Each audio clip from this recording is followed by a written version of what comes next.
USA Small Business Seminar and Matchmaking Center. Virtually is fine, but I think that you'd agree that it's great to see folks in all their glory here today. So thank you for coming out. This is our 10th annual Small Business Seminar and Matchmaking sessions that we'll have today and tomorrow. So definitely, I know some of you have been here before, and I thank you for continuing to support. Hopefully that we'll be able to provide the information you need to do more business with the Army and other federal agencies. I am James Lloyd. I'll be your MC for the day.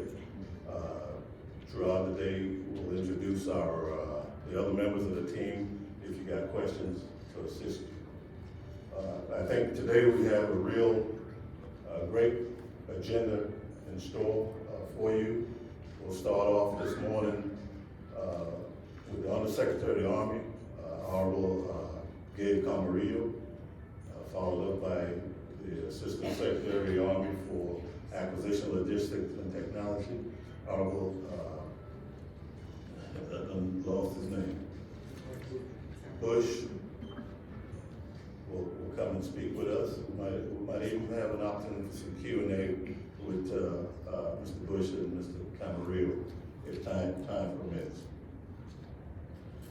Then we'll be followed we have a representative here from SBA, Mr. Larry Stubblefield, Associate Administrator for the Office of Veteran Business Development from SBA. We'll be here to talk a little bit about the transition between the Veteran Administration and SBA, followed by the Office of Small Business Directors for DOD panel with the DOD Small Business Director, Mr. Meader. This afternoon, we'll again have a panel on Veteran Small Business Program, and then we'll close it out with the Associate Directors for Small Business at the Army Buying Commands. I think these are the folks that we like to say where the rubber meets the road to help you understand who to market your goods and services to. With that said, I'll just a couple of reminders. As always, I ask that you silence or mute your phones or PDAs.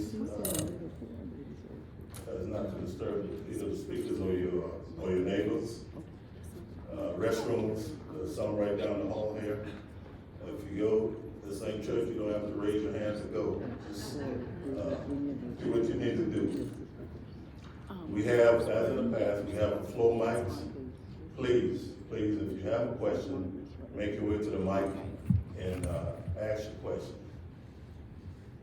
I understand you introduce yourself, but we don't need your whole capability statement. Be mindful of your neighbors here in the room and ask your questions from the panel or our speakers. With that, it is my pleasure to introduce Ms. Kimberly Bueller, who is currently serving as the Army Director of Small Business Program, where she provides executive leadership for all aspects of the Army Small Business Mission, which includes a portfolio of over $24 billion of average annual contract awards to small business primes. In her role, Ms. Bueller provides advocacy and outreach, develops and disseminates policies and procedures, and conducts oversight of execution of the small business program. Ms. Bueller has over 22 years of service with the U.S. Army and a certified contract professional. Ladies and gentlemen, please help me welcome Ms. Kimberly Bueller, Director of the Army.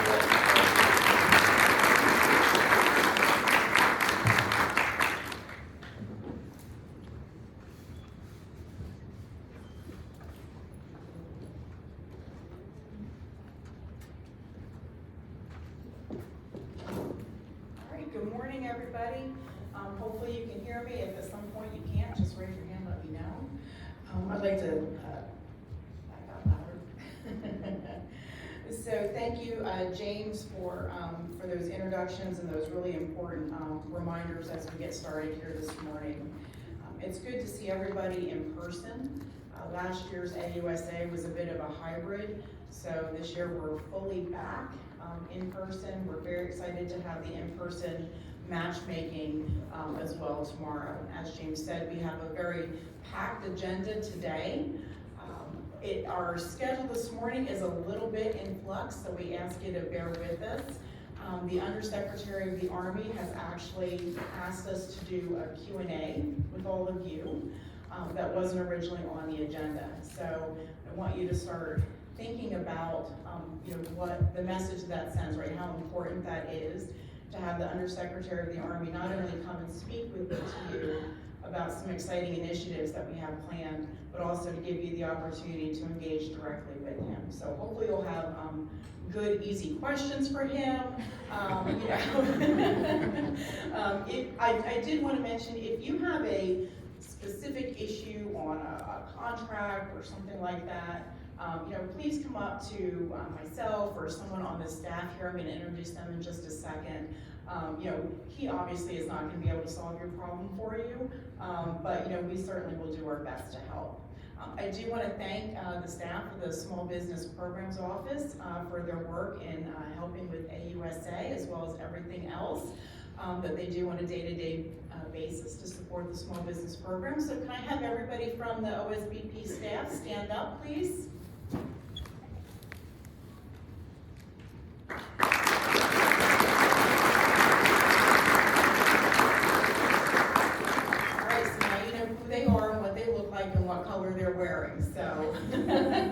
But please be respectful if somebody's running to the bathroom or to get a cup of coffee, to allow them to do that. I also see some other folks here in the office from the Assistant Secretary of the Army for Acquisition, Logistics, and Technology. Mr. Singleton, Ms. Boatner, thank you very much for coming here today to hear the remarks. We've been working very closely together on some initiatives that the Undersecretary is going to announce later. And we already have the Air Force and DLA in the house, as well as the SBA. So everybody's very excited to be here and to engage with you today. So thank you to Mr. Kaiser, Mr. Tennille, and Mr. Stubblefield from the SBA for coming so early this morning. And I want to thank you for taking time out of your schedule to be here with us. I know that you have choices, particularly at AUSA, and where you can be. So thank you very much for taking the time to join us. I also want to recognize we have one of our CEOs from Gene Capture. The CEO from Gene Capture, that's one of our mentor-protege agreements that we have. So Peggy Salmon, who's over there in a salmon-colored jacket. This is one of our most successful mentor-protege agreements that we have in place.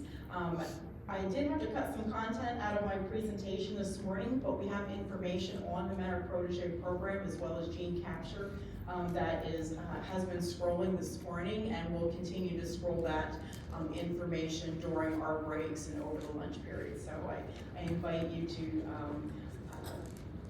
look at those. They're not just fillers, they actually contain important information. And I did want to point out Ms. Salmon, in case anybody has questions about the mentor-protege program from a contractor perspective, she would be a great person to kind of pick her brain about how that program has been. And we have Ms. Gainmouth from Hacknet, who is our mentor-protege program manager, who will be doing matchmaking tomorrow as well. So I encourage you to learn more about that program. Okay, now I apparently have a clicker, so we'll see how this goes. Okay, I think it works. Okay, so the theme of this year's AUSA meeting is Building the Army of 2030.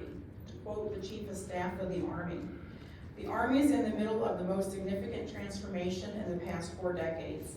As the service continues to advance initiatives to support personnel under the Army People Strategy, all while maintaining critical modernization priorities to bolster joint domain operations." And if you were here with us yesterday, you know exactly what the Army is doing in those domains. Whether it be the pacing threat of China, the reality of Russian aggression, or adapting to the perils of climate change, the Army is evolving to meet today's challenges. We're building upon our rich history of success and recognize the importance of today's Army to achieve overmatch and guarantee decisive victory across all domains. When the nation calls, the Army delivers. But we don't deliver alone. We must have a strong, resilient, and responsive industrial base. Companies to deliver warfighting capability through contracts. Small business innovation is the cog that closes the gap between the current solutions and the solutions that the Army needs to build the Army of 2030. For those of you who've seen me speak before, you might recognize this slide, but it is a little bit different. Usually I'm talking about how small business professionals are those individuals that are going to help connect you as small businesses into the Army, closing that gap. But when we were sitting down and thinking about small businesses, I'm like, this is really what small businesses do too. It's the small businesses that are going to help close that gap between the Army of today and where we need to be. And not just 2030, but 2040 and beyond. The Army's small business priorities align with both the national security priorities and the Army priorities. And they're also aligned to the federal equity priorities. In fact, equity has always been part of the small business programs. They recognize that small businesses face different challenges and barriers to entry than large businesses. And as the small business programs expanded to include different equity groups, such as women-owned small businesses and businesses in economically underserved areas, such as the Hub Zone program, the Army expanded its contract opportunities. Simply put, small business programs are in the Army DNA. We're well prepared to meet the challenge that was set out in Executive Order 13985, which was the first executive order issued under the Biden administration in January of 2020. And it put equity and procurement and the purchasing power of the federal government front and center. And then OMB followed up with the memorandum M-2203 to implement the mandates and the call to action in that executive order. I bring these up because it's really important for you as small businesses to be following these federal level initiatives and issuances, because they are setting the pace for what we in DoD, as well as across the federal government, is setting our behavior. In fact, there's now been another OMB issuance, M-2301, which was issued on October the 4th, so right at the beginning of the new fiscal year, that set a 12% small disadvantaged business goal for FY 2023. And if you're following the original OMB memorandum as well as the executive order, you know that the call to action is to get to 15% by 2025. So we already have our 2023 calling card, and we know that the Army is going to be well positioned to meet that call to action. So the Secretary of the Army issued the first small business memorandum since 2009 in April of 2022, so just this past year. And this was really to implement what was set forth in OMB's original memo 22-03.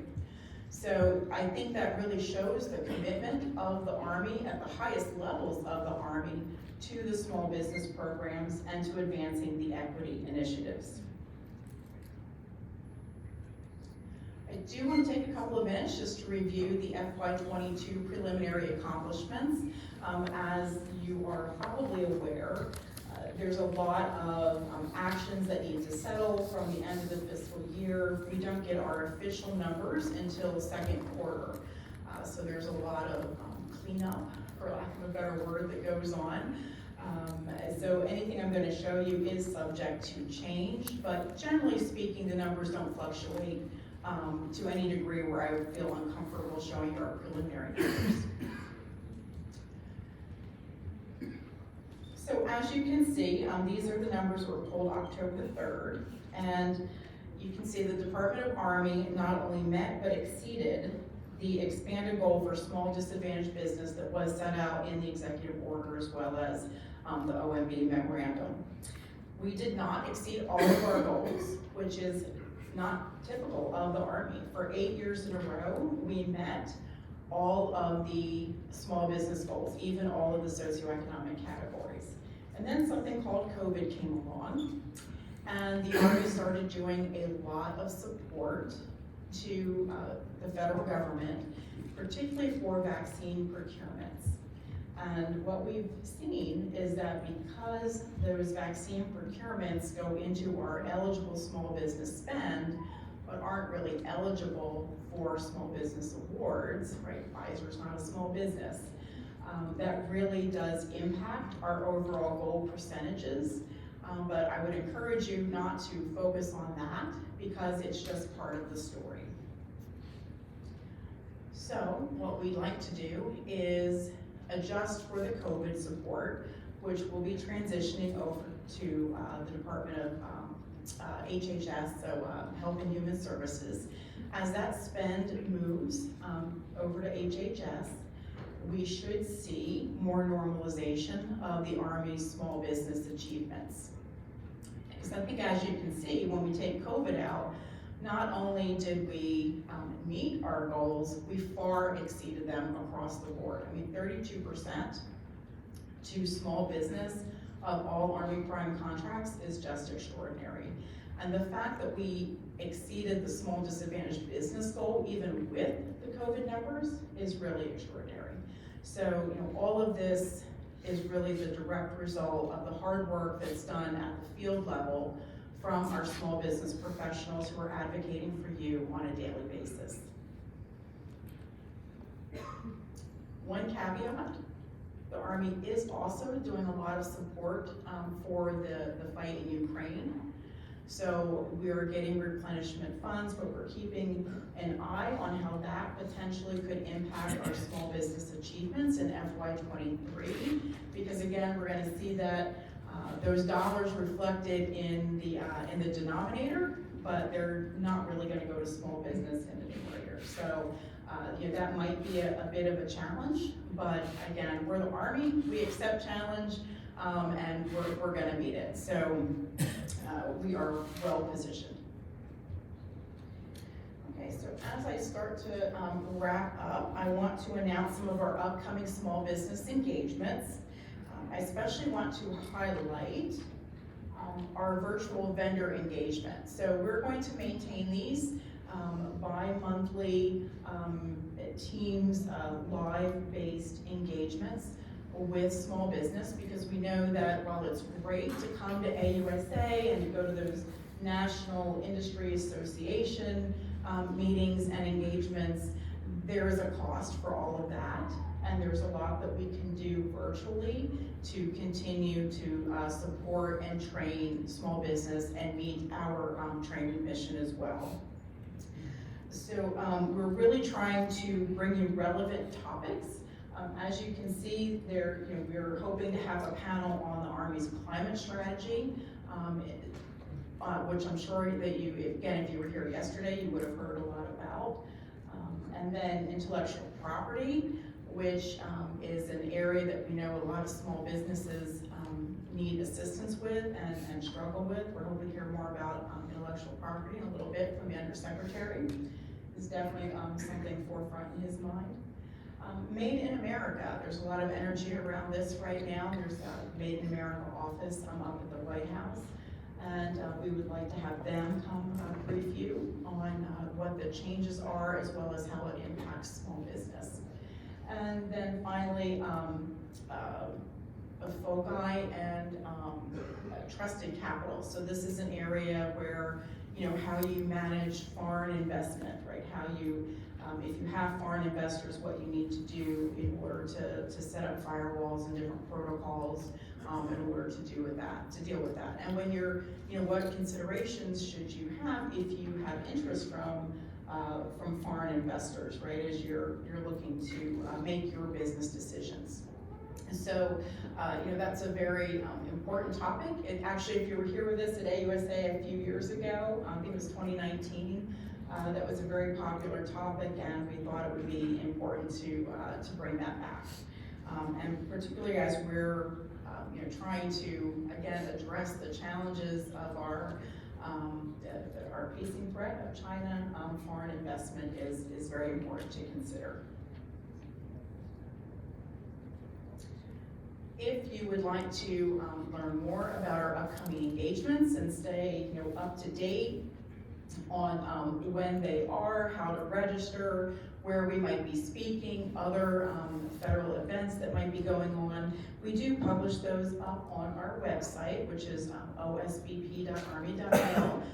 We've got nice QR codes now out in the hallway that you can scan, which will take you right to our website. And then you just go to the events tab at the top of the page, and that'll take you right to where you can register for these events or get more information.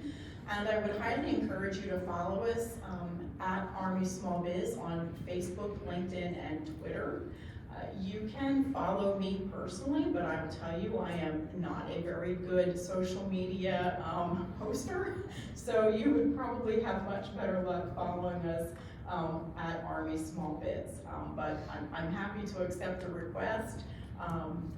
Timeliness, it's probably more timely when it's not me, but happy to try and help as I can. Let's see. And I see that the undersecretary is not here yet, so what I would like to do is, if there's any questions for me, I can take them at this time. And then we will, when the undersecretary gets here, we'll transition over to him. Like I said, at the end of his presentation, his remarks, he is going to engage in a Q&A. So we have two microphones that are set up. So we are asking that if you have any questions, to please utilize them. James probably mentioned all this in the opening, I wasn't paying attention, so. But if you could please line up at the mics, that would be the most efficient way to make sure that everybody has an opportunity. So at this time, if anybody has any questions, I'm happy to take them. And if not, I'm going to have to do a song and dance, which we really don't want to see.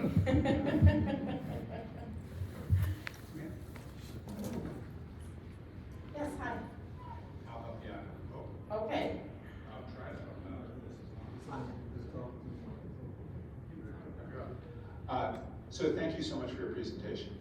With regard to trusted capital, could you give the audience a little sense of where that initiative is? It seems like there was a lot of heat and noise around that space a couple of years ago, and there were some groups that seemed to be leading that effort. Maybe I've lost the thread, or maybe they've gone dark, but I would love to know what the status of that is. I think that's a great question, and you're right, there was a lot of focus on that. We will be having the DoD Directors Panel later, and we will have Mr. Mita, I learned early this morning, will actually not be able to join us, but there will be somebody from his office facilitating, who should be able to provide a more full conversation of that. But it is something that we have talked about as DoD directors. So the initiative is alive and well. It just taking a little bit of a different form right now. So it's still an important topic for sure. Okay, thank you. Yes, ma'am. Hi, Chelsea Meggett from Collaborative Compositions. I'm just curious if you have a grip on what the increase in non-traditional spend was, or non-par acquisitions? Yes. So actually we track that on, just like we track our traditional FAR-based contracts. We have noticed for the past 2 fiscal years that our spend, particularly on other transactions or OTAs, has come down, but the Army still remains the largest purchaser through those types of non-FAR-based agreements. So that is something that we have, we would like to have a better fidelity on how much of that is actually going to small business, as opposed to non-traditional, which is a little bit of a broad category. And then when awards are made to consortiums, we don't always have that level of granularity if a small business actually gets the awards. Yes, we do track the OTAs. Like I said, the Army's still the most wide user of those. We're also trying to get a better understanding of the government purchase card, because a lot of purchases are made through to small business through that mechanism, which is up to $10,000 now. So that as well is a good news story, but it's but it is a little bit more difficult because we don't have that great reporting process like we do with the FAR-based. Thank you. Yes, sir. Good morning, ma'am. Mike Winters, Mission Analytics, and we are a SDVOSB, and we're AV integrator, so we survive generally under Part 12, Part 13, small business set-asides.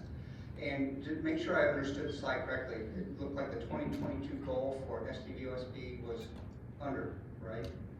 So the goal was 12.6%, I think, for small disadvantaged business in FY22, and we achieved over 14%. Okay, but specifically to service disabled veteran, that looked. Oh, I'm sorry, so for service disabled veteran, yes, we did not meet the goal Okay. because of the COVID spend. When we take the COVID spend out, particularly the vaccine procurements, I mean, there was $5 billion to Pfizer in October, so it was like, well, what a way to start the fiscal year. So we officially are not gonna make the service disabled veteran goal, but when we adjust for like our normal regular Army spend, we are over it. Okay, that wasn't my question, I just want to clarify that Yes. before I jumped in. So, SDVOSB set-asides are a rarity. In the Department of Veterans Affairs, of course, they're the majority, but elsewhere. And 2 years ago, I won one from the Marine Corps, and they said, yeah, we got a briefing on it. We're like, hey, why don't we do this? I'm like, well, sure, why not, right?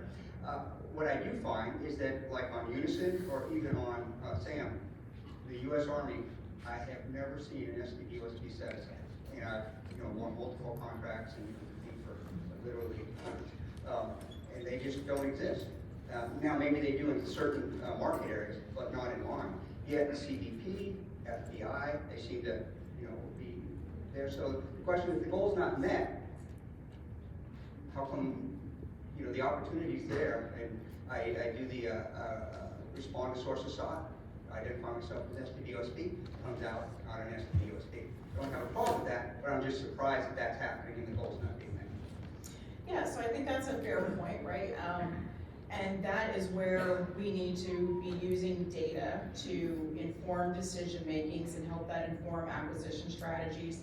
I can't stress how important RFIs are into making those decisions, and there's got to be more than one vendor, right, who responds to the RFIs and has done so in an appropriate manner that answers all the questions and shows how you can do the full capability.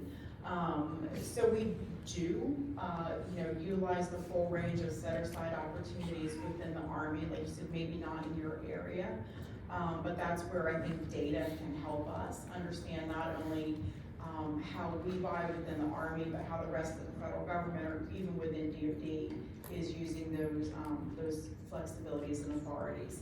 And I think it's a training issue. I mean, I think that definitely we need to constantly be on top of training our contracting workforce, particularly as regulations and statutes change, to make sure that they are aware of the latest and greatest. And the programs change over time.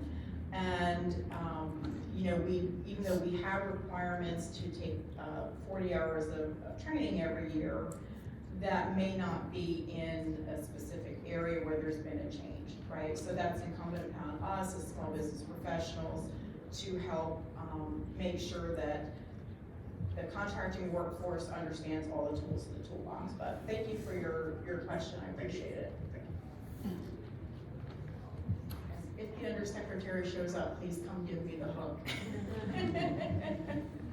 Excuse me, ma'am. Good morning, thank you. Good morning. My name is Mike Thompson, and I'm the Business Development Director for a Service Disabled Veteran Small Business Tacoma. Just kind of a follow-up on that last question. Why is such a great push on these small disadvantaged businesses, and we're gonna increase that to 15%. And service disabled, veteran-owned small business didn't hit the goal. And in years past, there's HUD-owned, women-owned, and service disabled always been in that 3% threshold. Are we going to increase service disabled opportunities to 5% to match woman-owned, where that has been historically? Because we haven't hit it this year, and I think last couple of years. I mean, so what's going to be, you know, the emphasis to increase opportunities for service disabled companies?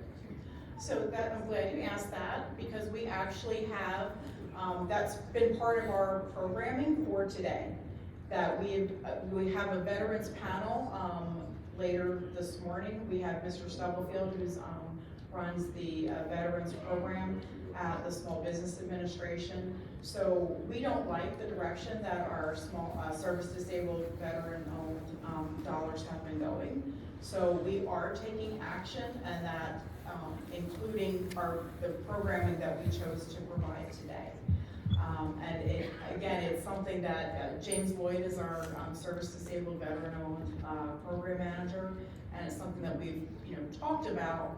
How are we going to make sure that we are meeting all of our goals?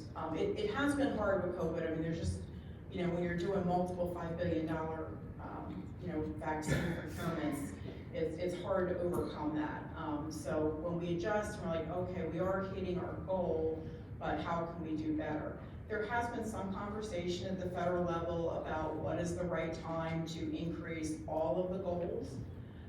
So please know that there are people very mindful about the goals, and trying to make sure that we're pushing across and expanding opportunity across all of the programs, not just focusing on one. And the Undersecretary of the Army is here, so thank you very much for joining us here, sir. I'm going to do a quick introduction and then turn the floor over to you.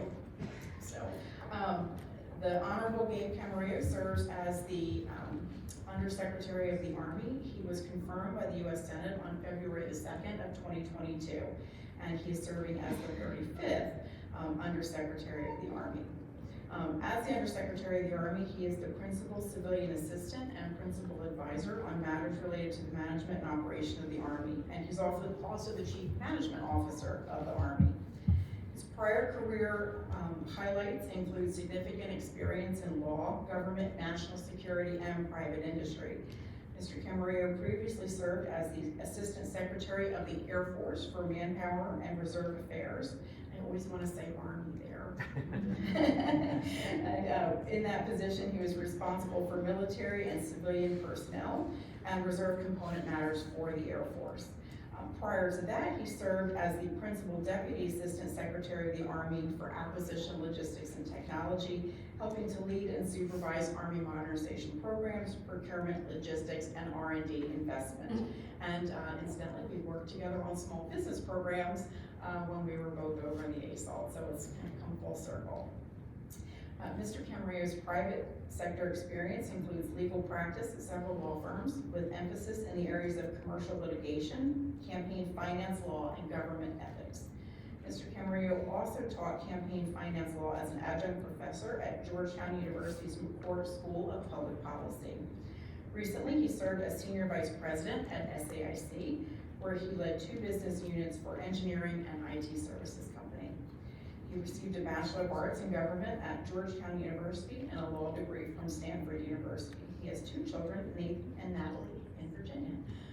Without any further ado, Mr. Camarillo, the floor is yours.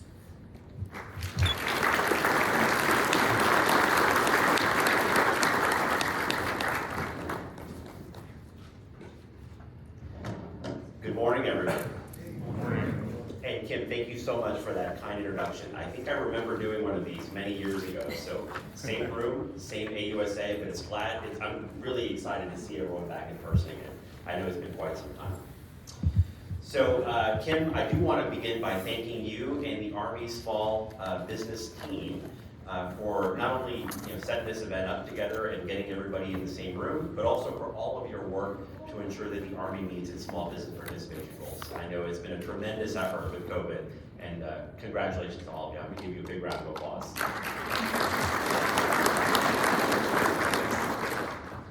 So I want to take a little bit of time today to talk about some new initiatives, but I want to first begin by mentioning that the Army's commitment to working with small businesses in general, it shows up in many ways. First and foremost, I mentioned earlier, we do have a history of setting the trend across the Department of Defense in terms of meeting our government-wide goals for small business participation. But also, I'd like to say that our small business team has a history of also putting together the most innovative approaches to ensuring that we maintain that high level of participation and trying to find new approaches to attract small businesses to work with the Army. So just in this last year alone, despite spending $20 billion in FY22 to fight the COVID pandemic, we still reached in the Army 95% of our overall small business participation goals. And so we are in many ways the model for other federal agencies. How the Army does is largely how the Department of Defense does every single year. But today's speech is not just about benchmarks. As I know very well from my time in both the Pentagon, 2 tours, and in the industrial base, small businesses are absolutely key and vital to the Army's modernization goals and to our ability to meet the National Defense Strategy. This year's AUSA theme is Building the Army of 2030, which requires all of us to equip our warfighters with cutting-edge technologies that will give soldiers the decisive edge in battlefields, not only in 2030, but also beyond. This is how we will build our enduring advantage central to the National Defense Strategy, in many ways by outthinking, outworking, and outproducing our competitors in the areas that will define warfare for decades to come. Now, we cannot meet these goals without contributions from America's small business innovation base. Small businesses, in many ways, are the sources of the innovation that fill the knowledge and capability gaps, help us maintain readiness, and they enable modernization in the future. But as we all know, small businesses often struggle as they face barriers when trying to do business with the Army. The acquisition process is daunting, and it can become a complex maze for even the most experienced of vendors. The reality is that many of our processes are optimized for large-scale integrated weapon systems. Not as much is it optimized for software vendors, systems engineering firms, or small innovative suppliers. The choice that small innovative companies face is to either compete for a very small slice of directly awarded contracts or grants, or develop partnerships with large prime vendors. But this path can also be challenging, and success depends in many ways on key supplier relationships and frankly awareness of what innovative solutions our small businesses bring to the table. Similarly, our integrators, which are those larger primes, they're key to this ecosystem, synthesizing the contributions of a diverse ecosystem of manufacturers, suppliers, and service providers to deliver capability into soldiers' hands. Innovative small businesses help integrators with cutting-edge solutions as they build and produce the larger weapon systems that our warfighters rely on. So there's a natural, critical partnership that exists here. And if we're going to improve our efforts to transition technology for the warfighter, we must do more to ensure that integrators and small businesses can work together. So today, I'd like to share 5 initiatives that the Army will be launching to help small businesses in FY23 and beyond better collaborate with our integrators so that we get our soldiers the most innovative and decisive capabilities that we can. These programs will encourage partnerships, they will drive accelerated adoption of critical technologies cultivated through Army and DoD-wide investments. The first is the Army's Catalyst program, through which we will establish a pilot program in which the Secretary of the Army will reserve a portion of our Small Business Innovative Research Grant Program funding to invest in those critical technology areas that are essential to capabilities needed to modernize the Army. Potential focus areas as we launch this first project will include, for example, everything ranging from smart sensors to improve decision sensitivity and detection sensitivity while maintaining a low signature.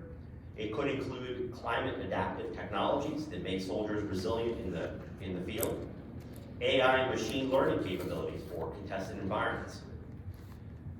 Directing these investments at the Secretary's level will prioritize innovation in critical areas while hopefully catalyzing private venture capital and integrator investment as well. The companies that we invest in should have a higher chance of participating in those integrators programs and transitioning through that pathway. Though we also want to make sure that we utilize this investment to take risks and make sure that we innovate where we can. This pilot catalyst program will begin in the second quarter of FY23, enabling prototype awards 10 times larger than our typical SBIR grants at around 15 to 25 million each. Second, there is a new effort that we're starting called Project Vista, which stands for Valuing Innovation with a Source Selection Technical Advantage. This project will enable our integrators to receive a higher technical rating during source selection if they draw on small businesses' innovative technologies. The idea here is to encourage integrators to bring in small businesses, help them transition, and realize a return on Army investments in research, prototyping, and testing.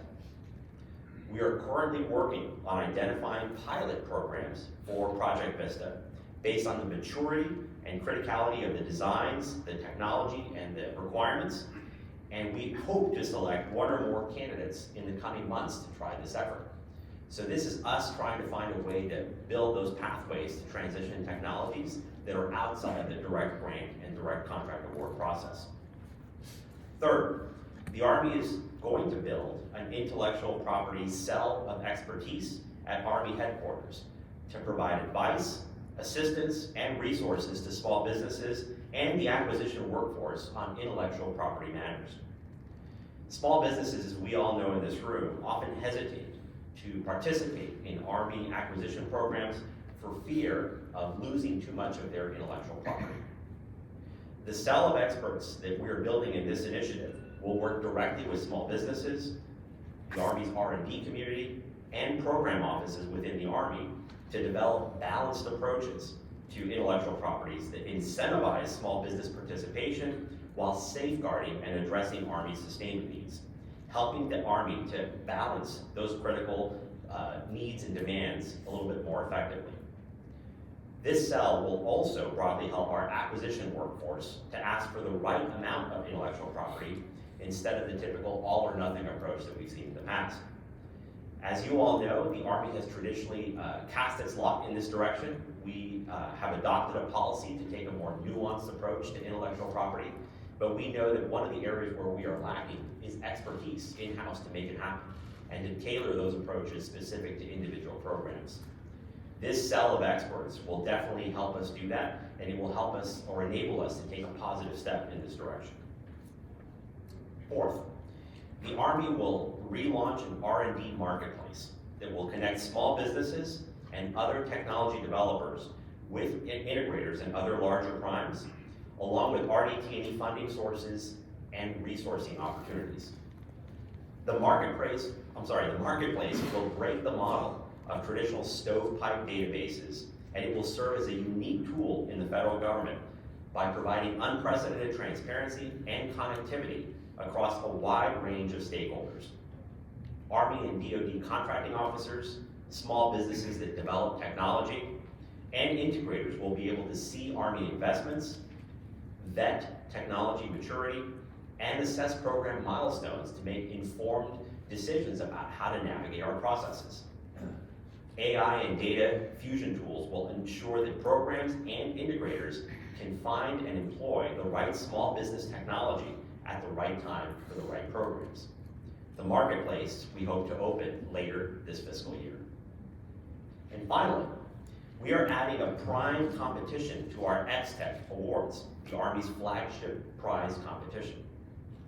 Currently, our innovative small businesses compete at X-Tech to showcase their technologies and get the attention and the resources they need in order to transition into Army contracting opportunities. Since 2018, we've held 20 competitions that have led to over $15 million in cash prizes and $72 million in follow-on R&D contracts. Now what we hope to do is flip the script by requiring an Army integrator and 1 or 2 non-traditional small businesses team up and compete for the award.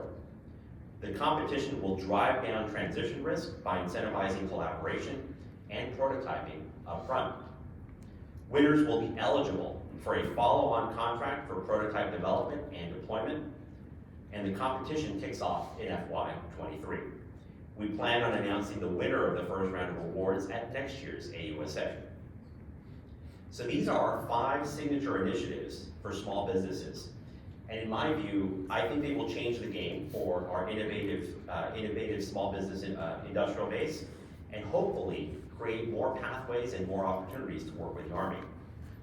We're providing small businesses with new avenues to work with our integrators and to get their foot in the door. This is a crucial investment that will ultimately help our soldiers to develop a decisive advantage over future adversaries. So I'm happy now to take any questions you have in just a minute, but I want to close before I do by giving an example of why these efforts are so critically important. Under our Mentor Protege program, which has been around for many years, we're trying now to supercharge some of the efforts that I just described. There's a small business called Gene Capture that worked under the guidance of tech masters to develop a cost-effective rapid pathogen detection technology. They built a highly portable, miniaturized device to support warfighters in remote locations. They've evolved their technology further in response to the COVID pandemic. Gene Capture has been awarded multiple prime contracts, including SIVRs, to help them get through the prototype development phase and mature their technology. And they're currently requesting FDA approval for their device. This is just one of many examples of success that happens every single day, and we cannot continue to meet the needs that we have for our warfighters without the contributions of our small businesses. So I really want to thank you all for making some time for me this morning and open up the opportunity for some questions.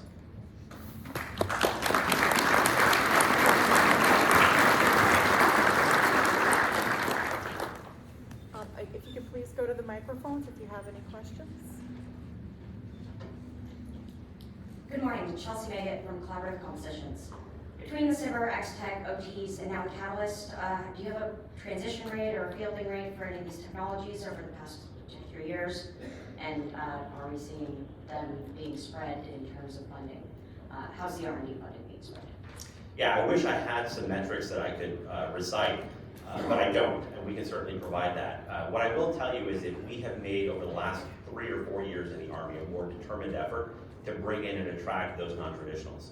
What the metrics do show that is in the last 3 years, the Army, by far, across the Department of Defense, has been the largest user of OTA agreements, specifically. I think even accounting for COVID, I think we are dwarfing what the other services are doing.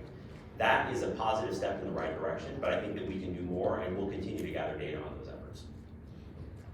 Morning, sir. Good to see you again. Good to see Met you. at the AF Summit. Jackson Desami, CEO of Lake Maya. A couple of questions. One is, how do we participate in the Project Vista early stages?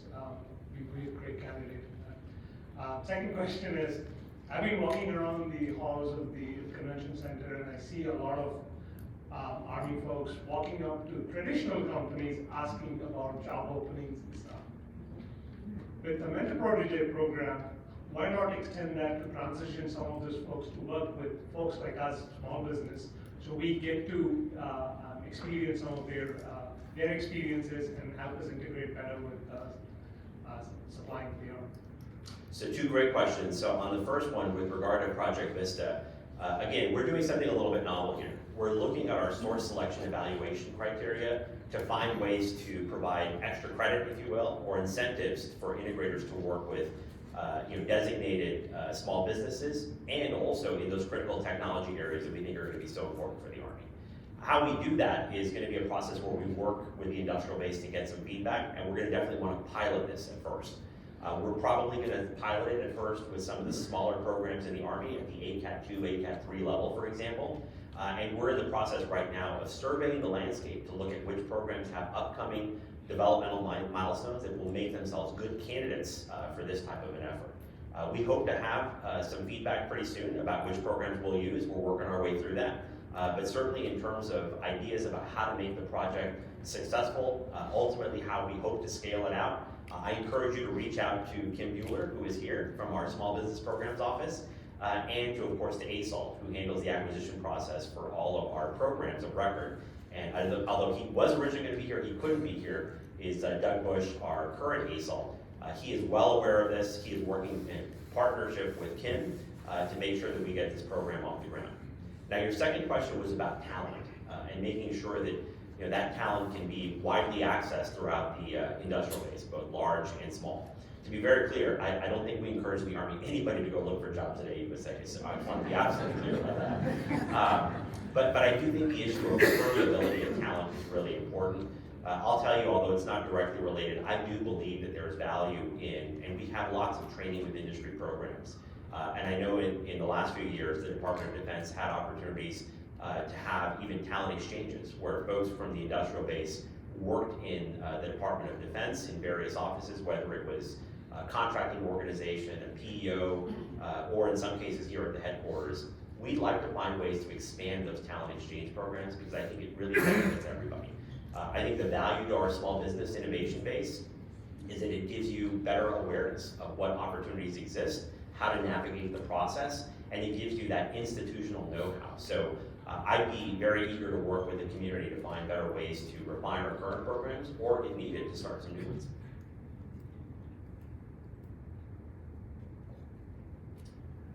Yeah, I've got a quick question about the Army budgets.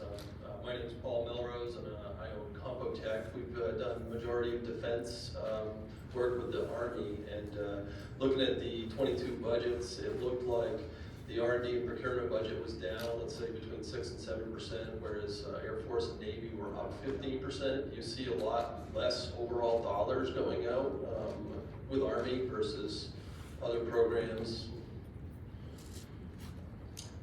Yeah, so you want me to comment on that first? Yeah. Yeah, so I get this question a lot right around budget rollout. I'll say a couple of different things. There is, first of all, no expectation that all three of the services get 1/3, 1/3, 1/3 in the federal budget. We are basing our budget in FY23 and in future budgets based on our national defense strategy.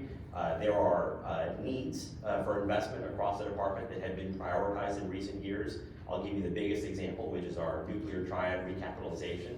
That is largely an area of investment that the Army doesn't own. It is Air Force and it is Navy. And that accounts for a lot of what that disproportionate investment looks like. And I think we're doing the right things as a Department of Defense, and we're doing it in order to make sure that as a Department of Defense, we're ready to meet whatever challenges we have. I will say though that unlike the other services though, most of the Army's R&D budget, although some of it does, a lot of it does, not all of it goes disproportionately to a handful of huge developmental programs like you'll see in the Navy building aircraft carriers or submarines, or Air Force developing next generation fighters. The Army spreads its investment a little bit differently, and certainly it creates, in my view, a lot more opportunities for small business participation. So relatively speaking, I think if you're a small business, the Army is the best place to do business. Perfect, that's what I was looking for. Hi, sir. My name is Adam Retschler. I work for a company called Valid Evaluation. We've been a contractor to the X-Tech program since the beginning. So first a comment. Your remarks in these 5 initiatives prove to me, as a small business person, that the Army is listening. So thank you so much. These are brave experiments that you guys are running. It's not without risk to you and your team, and I deeply appreciate that. My question is this. What's being done right now at your level, perhaps even above, within the Department of the Army to make risk-taking okay for people that are running programs like X-Tech? What are we doing to protect the people that are taking those risks and running those experiments? What are we doing to make it okay to occasionally fail in pursuit of a more dynamic Army that is better equipped in the future? Well, 2 things. First of all, thanks for your comment. I really appreciate it. And the credit really goes to the team that has developed these initiatives. So I'm very grateful to the ingenuity that the Army leadership team has put together. As to your point about risk taking, I couldn't agree with you more. But I've served in acquisitions in the Army before, 10 years ago, 15 years ago, and it was a very different culture than it is today when I come back to this job in 2022. And I would characterize that in a couple of different ways. First, I think Congress led the way in 2016 by changing the culture with authorities that were given to the Department of Defense and the expectation that each of the services would utilize them. So I alluded to another question earlier, the fact that the Army has been the largest user of OTAs. We've made extensive use of those different acquisition pathways that have been made available to include those mid-tier rapid pathways that we now currently have. I think some of that begins to change the culture. The Army has also responded institutionally, whether it's creating the Rapid Capabilities Critical Technology Office. It is the leadership within ASALT that I think is eager to move as quickly as it can with programs that are now delegated down to the Army as opposed to managed up to OSD. All of these things cumulatively make a difference, and I think they set a very different culture. So while I think there's always room for us to improve, I think we've made some significant strides in encouraging people to fail fast, fail quickly, fail often, whatever the case may be. But we know that by starting, for example, prototyping efforts, we're going to begin to get after maturing the critical technologies that we're going to need. I think the jury is still out, but I'm very pleased with the progress that we've been making so far. Excellent. Thank you so much. Thank you. Hi, thank you. I'm Jeff McChesney. I'm CEO of a company called Targeton. We've got a bleeding edge actually, innovation capability that we've been trying to sell to the Army for a couple of years now. And I keep running up against a wall of requirements versus something that doesn't exist today in the Army's purview. Along the way, the question is actually around SBIRs. So SBIRs with the reauthorization for 3 years in the language of the law states that open topics now must be in all the services. Can you articulate what the Army's view of that is and how you're going to actually execute that, because it'll open up the door for me? Well, I mean, certainly, I think if there's ways that we can make the SBIR program a little bit more responsive to unplanned requirements, I'm always all ears and I'm very supportive of ways to do that. I'm encouraged and I'm hopeful that everything gets reauthorized, and we are strongly in favor of that. I think the other part of it is we have a gap in our requirements process that we need to address. And I hear this all the time, even from larger businesses. There are areas where they've invested IRAD in a capability that doesn't have a very clearly identified proponent on the requirement side. And we're starting to see this, for example, even in the area of logistics. So you heard Secretary Wormuth give a speech yesterday where she talked about pivoting to meeting our responsibilities for the Joint Force in the area of contested logistics. We are going to relook, for example, in that space, all of our requirements, some of which have not been looked at for about 10 years, to figure out how do we deal with, for example, fuel and water distribution and storage. How do we make sure that we're leveraging commercial innovation and tools to ensure that we can rapidly deploy and understand from a C2 perspective where our capabilities are anywhere in the battle space. Particularly, we're looking at Indo-PACOM, where there's the tyranny of vast distances. All of these things, it works really well when you have a very clearly defined proponent and requirements organization that develops that. I think when we have these gaps, we're going to need to find ways to address it. As you know, the Army has been very innovative in this area. In some cases, we've developed cross-functional teams to address capability gaps. In other areas, we're putting a lot of emphasis on relooking old requirements. So I think depending on what technologies you or other But are you people looking at in anything that doesn't have a requirement? In other words, you open up the functional area and say, we're looking for anything in autonomy, for example. Absolutely. Absolutely. Versus saying, this is exactly what we want, and us trying to meet that, which is a square hole around there. Yeah, no, and I think we have to have that flexibility, because as you're working in the S&T base, there isn't as much a defined requirement, and depending on where you are in the process, there's a lot of flexibility in that space. But I think we can do better with some of these more mature applied technologies that maybe don't have an immediate requirement that we're responding to today. Thank you. Yes, sir. Good morning, sir. Dan We're with DG Technologies and Outperform Management. As you're probably aware, many, if not most, small businesses live off of firm fixed price contracts with base plus awards. In May and September, your office released a memorandum talking about managing the effects of inflation. Okay, and on firm fixed price contracts that have base plus, we currently have an inflation rate that's out of control. What is your office doing, and what would your advice be to small businesses about how to manage contracts awarded with an inflation rate which was 2 to 3%, and now we're dealing with 9 to 11.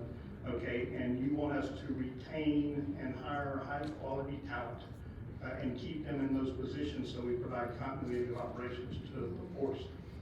What is your advice to small businesses that are now stuck or locked into a 2 to 3% inflation rate where we're having the challenge of a workforce that's demanding significantly higher? Thank you for your question. I think it's a timely one, and I think it's on the mind of many people that are here. I want to first say that we are very much concerned and very much thinking about the challenges that all of you similarly situated companies are currently facing, whether it's challenges with a tight labor market, issues with inflation, or certainly supply chain concerns in which maybe your sources have changed markedly or dried up in the last couple of years as we've gone through a pandemic. All of these perturbations, I think, are impacting all of you in ways that are very real. What I will say is I wish I had a single easy solution to say, go to this person and solve all your problems, but we don't. I think depending on the challenge, I think we need to find ways to work with you to find solutions that are tailored to your particular program, your particular effort. And we work that through the contracting process, as you know very, very well. What we have done in FY22, and I worked this personally across the Department of Defense, was to make sure that we can adequately assess which programs are experiencing the most perturbations as a result of inflationary pressures. What I found and what I heard writ large was that these concerns were starting to show in 22, but we would really begin to see them in 23 and potentially into 24. So what I would encourage all of you to do is to work with your KO, make sure that those issues are well known, and I will personally, as Undersecretary of the Army and Chief Management Officer of the Army, making sure that we are looking at the problem systemically across our entire supplier base. As you know, it varies by commodity, it varies by geographic location, it varies by the type of program that you're working on. But it's all important to us because what we can't afford is to have systemic failures across a group of our programs or in an area of investment. So I'm committed to working with all of you to make sure that we do it better, and we will only do that if we hear from you what your specific concerns are. Thank you, sir. Thank you very much. Hi. Yes, ma'am. I'm short here. Martha Dixon, large business. I have a two-part question. You mentioned part of your 5 initiatives. Number 1 was the Army Catalyst, and the funding being 10 times larger than SBIR, which is great for that program. But I'm wondering, what does that do to SBIR, right? Does it take the possible small businesses that would normally go to SBIR now go to the Catalyst? Does it make SBIR obsolete? And have you thought about increasing the range of grants awarded to the SBIR program? So to the last part of your question, yes, we're going to relook at the range of grants that we're awarding as part of SBIR. And to be clear, this Catalyst program is a portion of the SBIR effort. So we're going to reserve, as a withhold, if you will, of about 15% of the annual program to align into those critical technologies that are needed for the Army in a way where we can make a little bit more targeted, more focused, and more sustained investment to help us get where we want to go. At the end of the day, we're in the business of ensuring that our warfighters have the very best capabilities we possibly can. We're in a technology race with our near peers, and really, frankly, all over the world. So we want to try this as an effort to see if we might be able to help some companies get over the hump in terms of developing, with our investment, some capabilities that we're going to need in the future. Thank you. Thank you so much. Hi. Hello. Good morning. My name is Jiabin Feng. I'm the Global Defense Lead at the Advocacy Center of International Trade Administration in Commerce Department. And we help U.S. companies competing overseas for public tenders, including defense, of course. So I just graduated from National Defense University, and one of the programs there is about the procurement. So our office works very closely on procurement in other countries. One of the things that we see the pattern is that our competitors, let's say China, they release a tender, and then one of the bidders won the tender, and the other 2 maybe didn't get it. But the Chinese government award some kind kind of reimbursement for the efforts, the time, the design they put in, and then, maybe later, let's say the architecture a bit. So later, they might use portion of that design for other purposes. So I was wondering for the Army, is there a possibility that we can do something similar to help smaller, especially small businesses, to compensate some of the, if they don't make it to the bid, at least compensate some of the efforts that they put into it. I think that would encourage the small business to bid for these tenders. Because in that class, we heard that if the Army military has some technology and they release a bid, then only these bigger companies can afford to design and take that risk to lose. And then once they lose, they don't get anything out of that effort. That's just something that from the Commerce Advocacy Center perspective, to provide some input for small business, maybe help them. No, thanks for your question. I appreciate it, and have been in industry myself, so I understand what a barrier, BNP, bid proposal costs can be, to be able to effectively compete. You only have so many resources as a business owner, and you've got to make sure you're placing the right bets to get your company where they need to go. I think your suggestion is an intriguing one.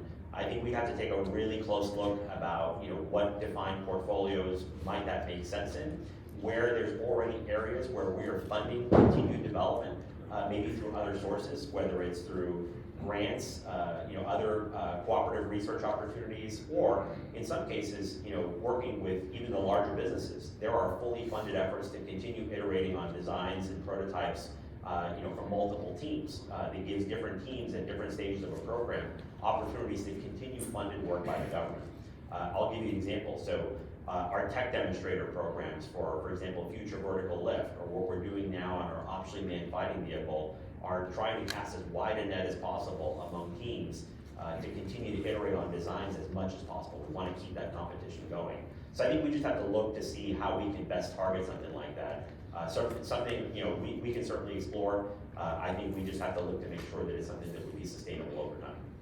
Thank you very much. Thank you very much. Appreciate it. Hello, Victor Sim from a startup company. We are leveraging a new technology that's utilizing nano-based yarn. And the questions I have are twofold. The first is, we can address a lot of issues in the future. Some are low-hanging fruit, like the climate adaptive wearables, because our products can generate heat and generate electricity in remote areas, and it's lightweight. And our technology's at like a level 4 for those product lines. But we can address future product lines. If we can get to kilowatts, then we can address drones and other aircraft and vehicles. The challenge we have is when we talk to the Army, they ask where you are on your technology tier. And on some product lines, we're at level 4, and some we are at level 2. So if you were me, you're me sitting here, would you address the level 2 or the level 4 kind of space? And what's the likelihood of success if we go after the higher level tier, which is unique for us, but it's not change the world kind of technology? And then the second question is, for the raw materials, the current cost to generate 10 watts or 50 watts is about $100K. Could we ask the Army to help get the raw materials so that we can bring the cost down and make it more of a commercial product? So that's my 2 questions. Yeah, no, those are very good questions. They're very specific. So I think on the we need consulting on the podium. So I think to your first question, it's hard for me to say in the abstract, which way you would go in terms of where to invest your resources. I think that's a business decision you have to make. What I would tell you though is engage with a wide range of Army subject matter experts. Because I think, for all of us, what's driving us is where do we have the most urgent capability needs? Something might be TRL 4 or TRL 8, but if it's not as urgent to the NDS critical requirements the Army has or capabilities we know we're gonna need in the next few years, even something that's TRL 3 or 4 might be more urgent. So it just depends. But I think the only way you're gonna answer those questions is if you cast enough of a wide net to talk to the right proponents, people who own requirements, people who are doing acquisition in our program offices to get a sense of that. And then as far as kind of co-development to help make pricing more competitive and commercial, I think we'd love to do it across a whole range of areas. We are limited, of course, by the resources that we have and the requirements that we have to prioritize. So depending on the technology, you might find an open door, just depending on what it is and who you talk to. Thank you. Last question, okay. Good morning, sir. I'm Peggy Salmon with Gene Capture, and thank you for highlighting us. We are definitely the beneficiary of a lot of the extra work that goes into Mentor Protege, and I wanted just to say that there's sort of some soft skills that come out of the Mentor Protege program, because it's not just looking, how can you be more effective on this contract or this product, but how can your business become more effective, which in the grand scheme of things is important. But here's my question for you. You've got a lot of small businesses here today, and we've talked a lot about successes and hitting the benchmarks. What are your biggest frustrations about dealing with small business and meeting the needs that you have? Well, I wouldn't say it's a frustration. I think I share frustration that they have, right? It's understanding how to navigate the process. I think, and this is true not just of acquisition or small businesses, I think a lot of what the Department of Defense does, it can be very stovepipe. So I think very quickly when we talk to people such as you in the audience, we want to point you to the program that we've had that we know off the tip of our tongue. We've been talking about, for the last 10, 15 years. I think what my frustration is, we need to continue to innovate. I mean, if we're going to stay ahead of the curve, we've got to try, and even if we fail, try different efforts. Try a different route. I was personally tired of the debate between, and it was always about valley of death. Do we get, more funding directly to small businesses and commercial solutions, and then how do we transition them? And I've answered this question a lot since I've come back to government. And I said it's a very limiting discussion because you're defining only two direct approaches. I think there is a blend, as all of us know who have been in business, different ways to get your foot in the door, different ways to do business with your customer set in the government.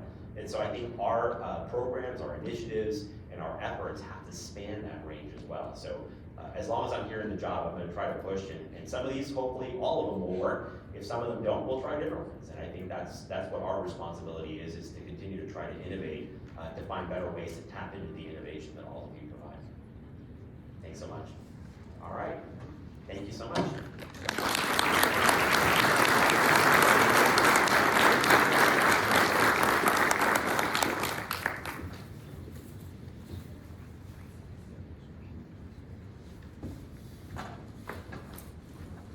Ladies and gentlemen, I'm the Secretary of the Army.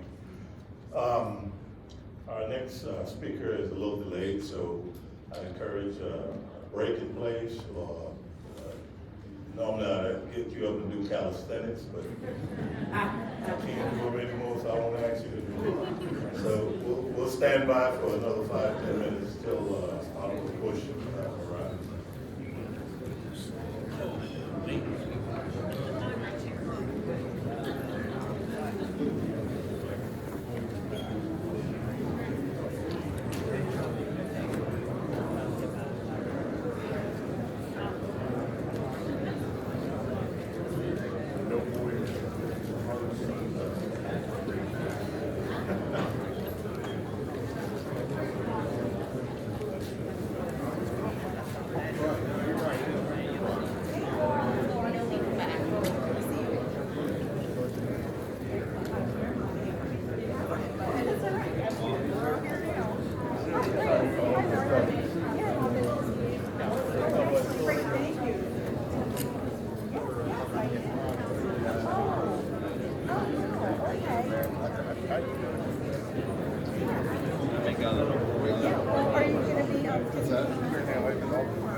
Okay, well, it's good to see you.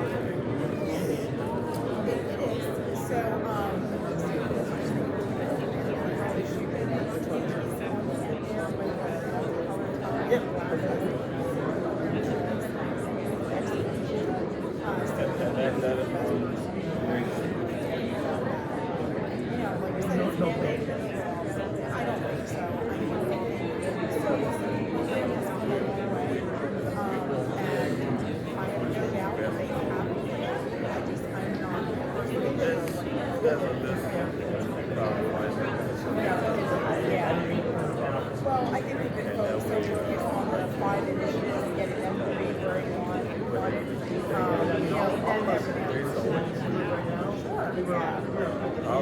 Yeah. Oh, I know, absolutely. Yeah, that was like 2 weeks ago. Yeah, he's moved on.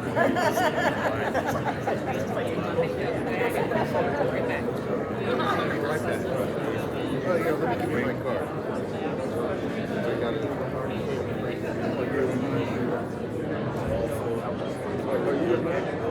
Well, yeah, well, we're having a joint venture. Let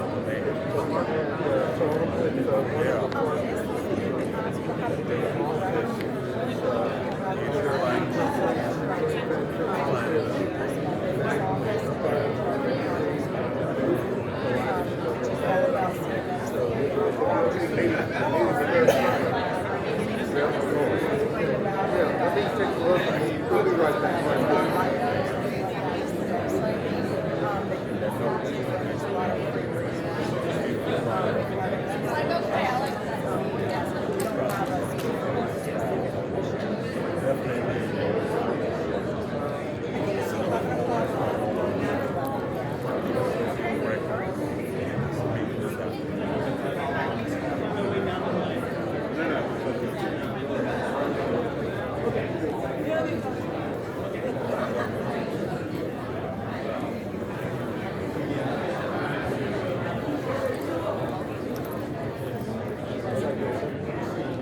No, good to be seen, man. So how you doing? Hey, so you guys, these slides gonna be available for everyone? Yeah, we can, we'll have them posted on the website. Okay, on the website. On the small business website. Okay. OSBP.org. All right. Good, sir. Thank you. Hey. How are you? I am well. How are you doing? Good. Is there, I'm sorry, I walked in late. You may have given an agenda out on speakers. Is there a bit of an agenda on speakers? Yes. We didn't. You didn't show that? It's published in the AUSA guide. Oh, okay. I have the guide on here. Yeah. Okay. It tells you hour by hour? Yeah. I'll look at that. Have that. And if you have a problem, I might be able to scan a copy that you can. Okay.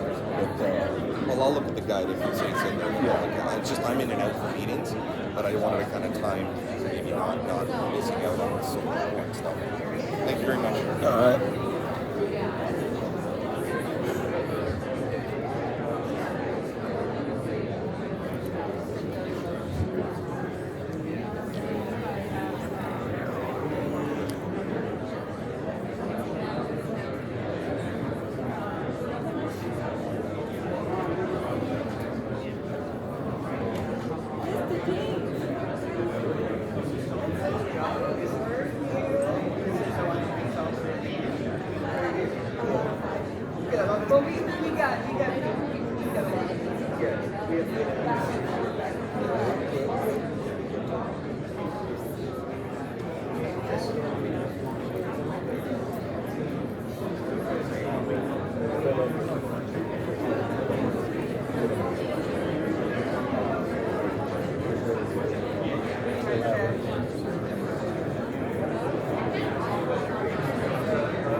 Maybe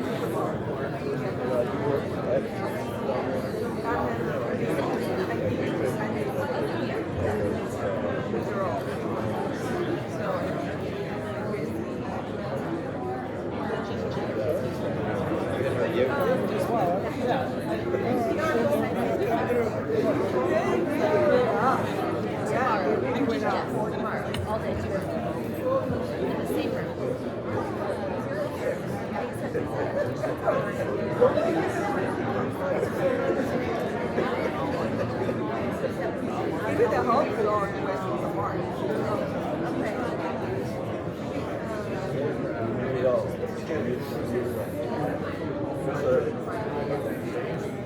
How are you?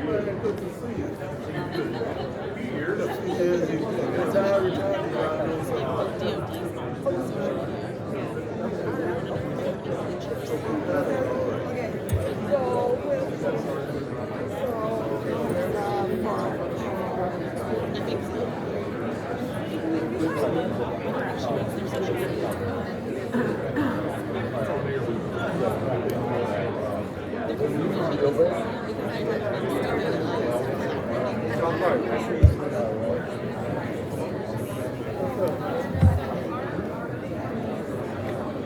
looking good. Be careful what you're doing now. No, I'm not careful. To help you out. Get them all. Right?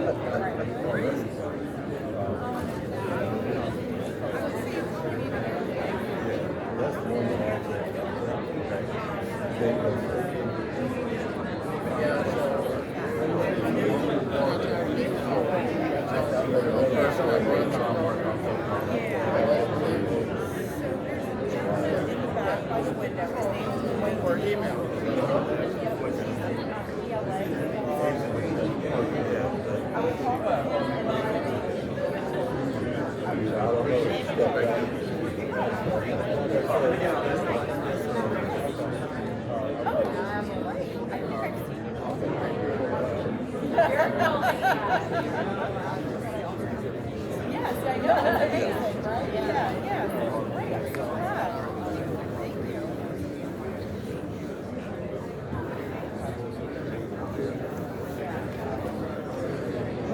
Thank you. There you go. I mean, that's how we talk. We'll talk about January, but so what do you think when you get into a different program?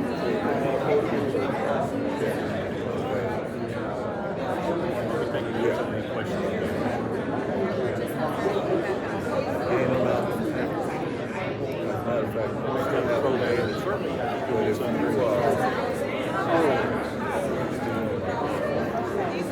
you don't get a chance to read it, so she's here. Just shoot me a note and then I'll connect virtually. But she's here. Matter of fact, the young lady in the green suit. Yep, there. Yeah, like green. Yeah, that's game. So she handles manifold injection. She touches that step service piece. A lot of that innovation.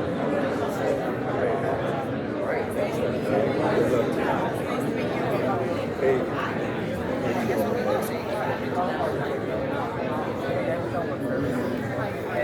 Well, I figured I'd bought this polo because it makes it a lot easier to like support you.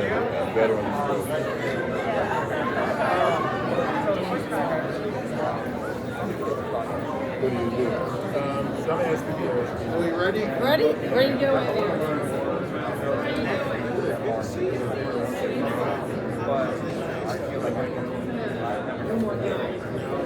So, from the board out there, you got the barcode that you can scan. But the key piece is, the key piece for the health and you go to the website, it tells you, from our perspective, the health zone program. So that's an SBA certification program. So where you located?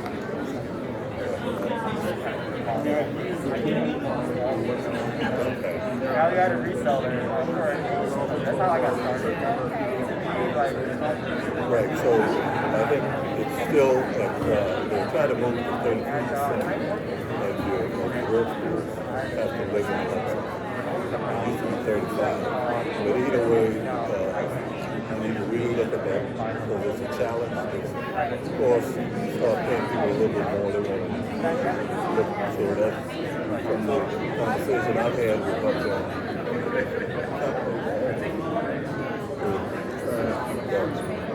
some people days and not days recertified. They've made some changes on the recertification.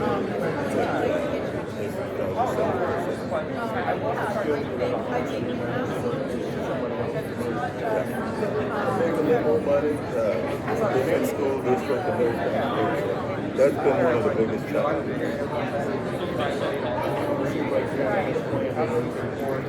Yeah, definitely. A lot of folks sometimes will use college students, depending on where they're located, to see how that works. But definitely that should be one of our discussion. Yeah, we got these great folks that working for us. What's the attrition? When you got to have that 35%. But it's doable if folks are doing it. I know, right? Yeah, you always have a system. I know. There are a lot of associations to kind of learn from them. So that's something that I consider as well. Same with the SBDOB. Definitely several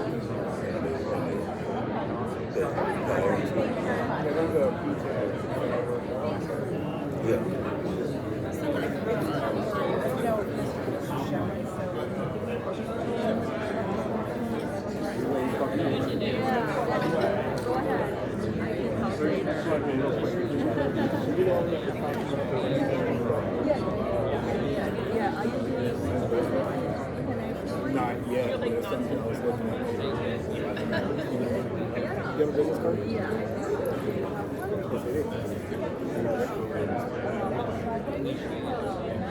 And I wanted to understand it.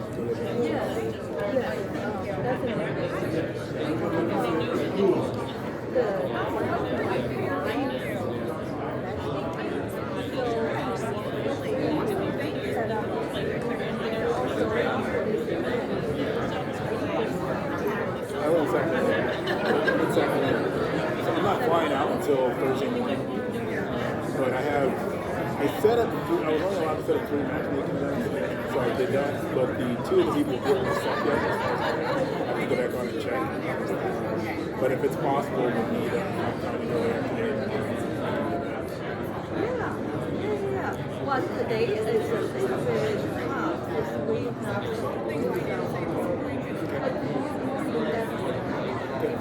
What time are you getting in tomorrow? 9. Okay. I think so. I usually get here by 8. And then I just wander around until it's on. So what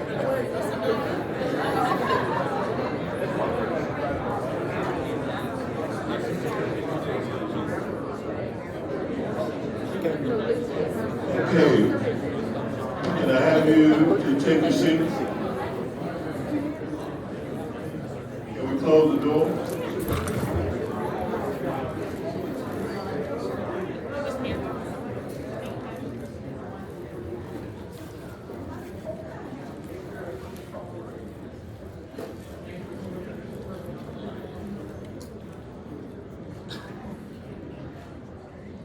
Okay, so while we were hoping that the Honorable Mr. Bush would be here, we'll go ahead with our next speaker from the SBA, Mr. Larry Stubblefield, who's the Associate Administrator of the Office of Veterans Business Development. Mr. Stubblefield is the Associate Administrator of the Office of Veterans Business Development at the U.S. Small Business Administration. In this role, Mr. Stubblefield oversees the OSBP team in developing and implementing policies and programs that equip veterans, service members, and military spouse-owned small businesses with counseling and education access to capital, and contracting opportunities. Mr. Stubblefield joined the SBA in 2016, serving as the Assistant Administrator for Office of Diversity and Inclusion and Civil Rights, and most recently as the Acting Associate Administrator for OSBP. Prior to the SBA, he held numerous leadership positions with the U.S. Army, including Deputy Assistant Secretary of the Army for Diversity and Leadership. I give you Mr. Stubblefield.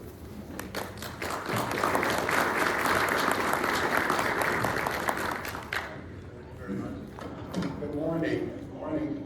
Thank you, James, for that kind introduction. It's really great to be back at AUSA again. I've kind of skipped it for a couple of years since I left the Pentagon, but again, it's wonderful to be here with all of you this morning. I want to give you an update on 3 initiatives that we have in the Office of Veterans Business Development where veterans are concerned. But before I do that, I want to just talk a little bit about our office. And I'll go quickly through a few slides that I have here this morning. So in our office, we pride ourselves on looking at and supporting the next generation of military veteran small business owners. So let me just jump into the slides here real quick. So in the Office of Veterans Business Development, this slide just indicates our mission and our vision. And I just want to tell you something that probably all of you know that the veteran small business community plays a very important role in the U.S. economy. There's close to 2 million veteran-owned small businesses. They produce $1 trillion in annual receipts every year. They hire about 5 million people, and we all know that veterans hire veterans. And then they have a combined payroll of $195 billion. So the veteran small business community plays a major role in the U.S. economy, and our Office of Veterans Business Development is set up to support the veteran small business owners.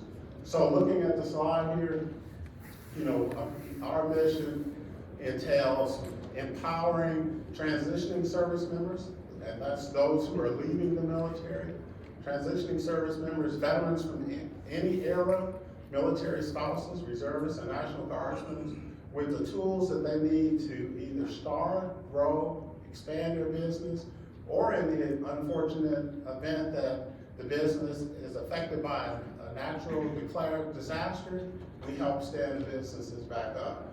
So one point that I definitely want to make this morning, and I'll make a couple of them, I often run into folks who think that the Office of Veterans Business Development is only for startups. That is not the case. Every step of the way of your entrepreneurial journey, from cradle to grave, we even help companies who, veterans who want to sell their companies, who've been in business for a while and they want to sell them. So from startup to selling your business, whatever your entrepreneurial need is, at SVA and the Office of Veterans Business Development, we're here to support you for that, your needs. And on the slide here, as you see, we focus on business counseling and training. Access to capital is very important. In fact, there's been a number of studies here in recent years that show that veterans receive less capital in comparison to their civilian counterparts.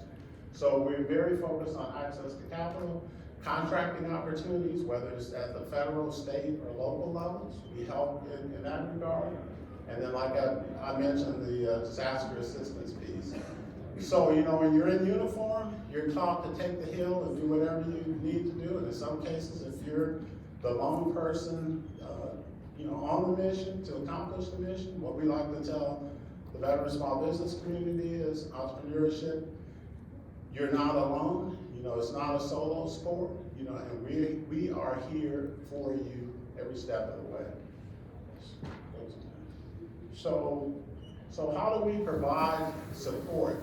First of all, I want you to know that we have an extensive nationwide ecosystem comprised of, grantees, our small business development centers, women business centers, SCORE chapters, our 68 district offices. Every district office has a veteran business development officer in the district office. And speaking of the district offices, I'm wondering, you know, just by a show of hands, how many people have had some support in the past from an SBA resource or resource partner?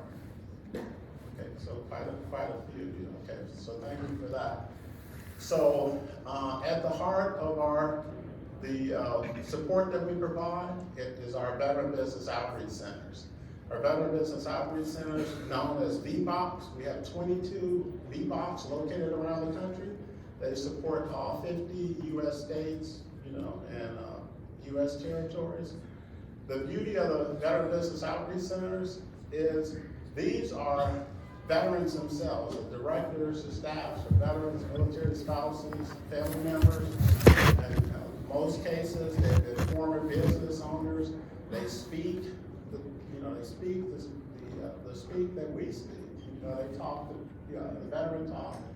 And like I said earlier, everything you can want or need in terms of support, the Veteran Business Outreach Centers are there to help you, along the every step of the way of your journey. The VBOCs, one of their primary missions is supporting our Boots to Business program. Boots to Business is a program that's part of the Department of Defense's Transition Assistance Program. It's a 2-day workshop that introduces the students, if you will, it introduces them to the basics of owning a company. It talks about legal aspects. It talks about access to capital, types of businesses and things of that nature. So if you're a transitioning service member and you take Boots to Business and then you're interested in going into business, we have a number of programs that will help get you that person stood up in their journey. So our Veteran Business Outreach Centers, like I said, 22 of them located around the country. This slide just talks about some of the things that they do. They're in communities. They know the additional resources and other partners in the community. So they're great connections. They make great connections for you.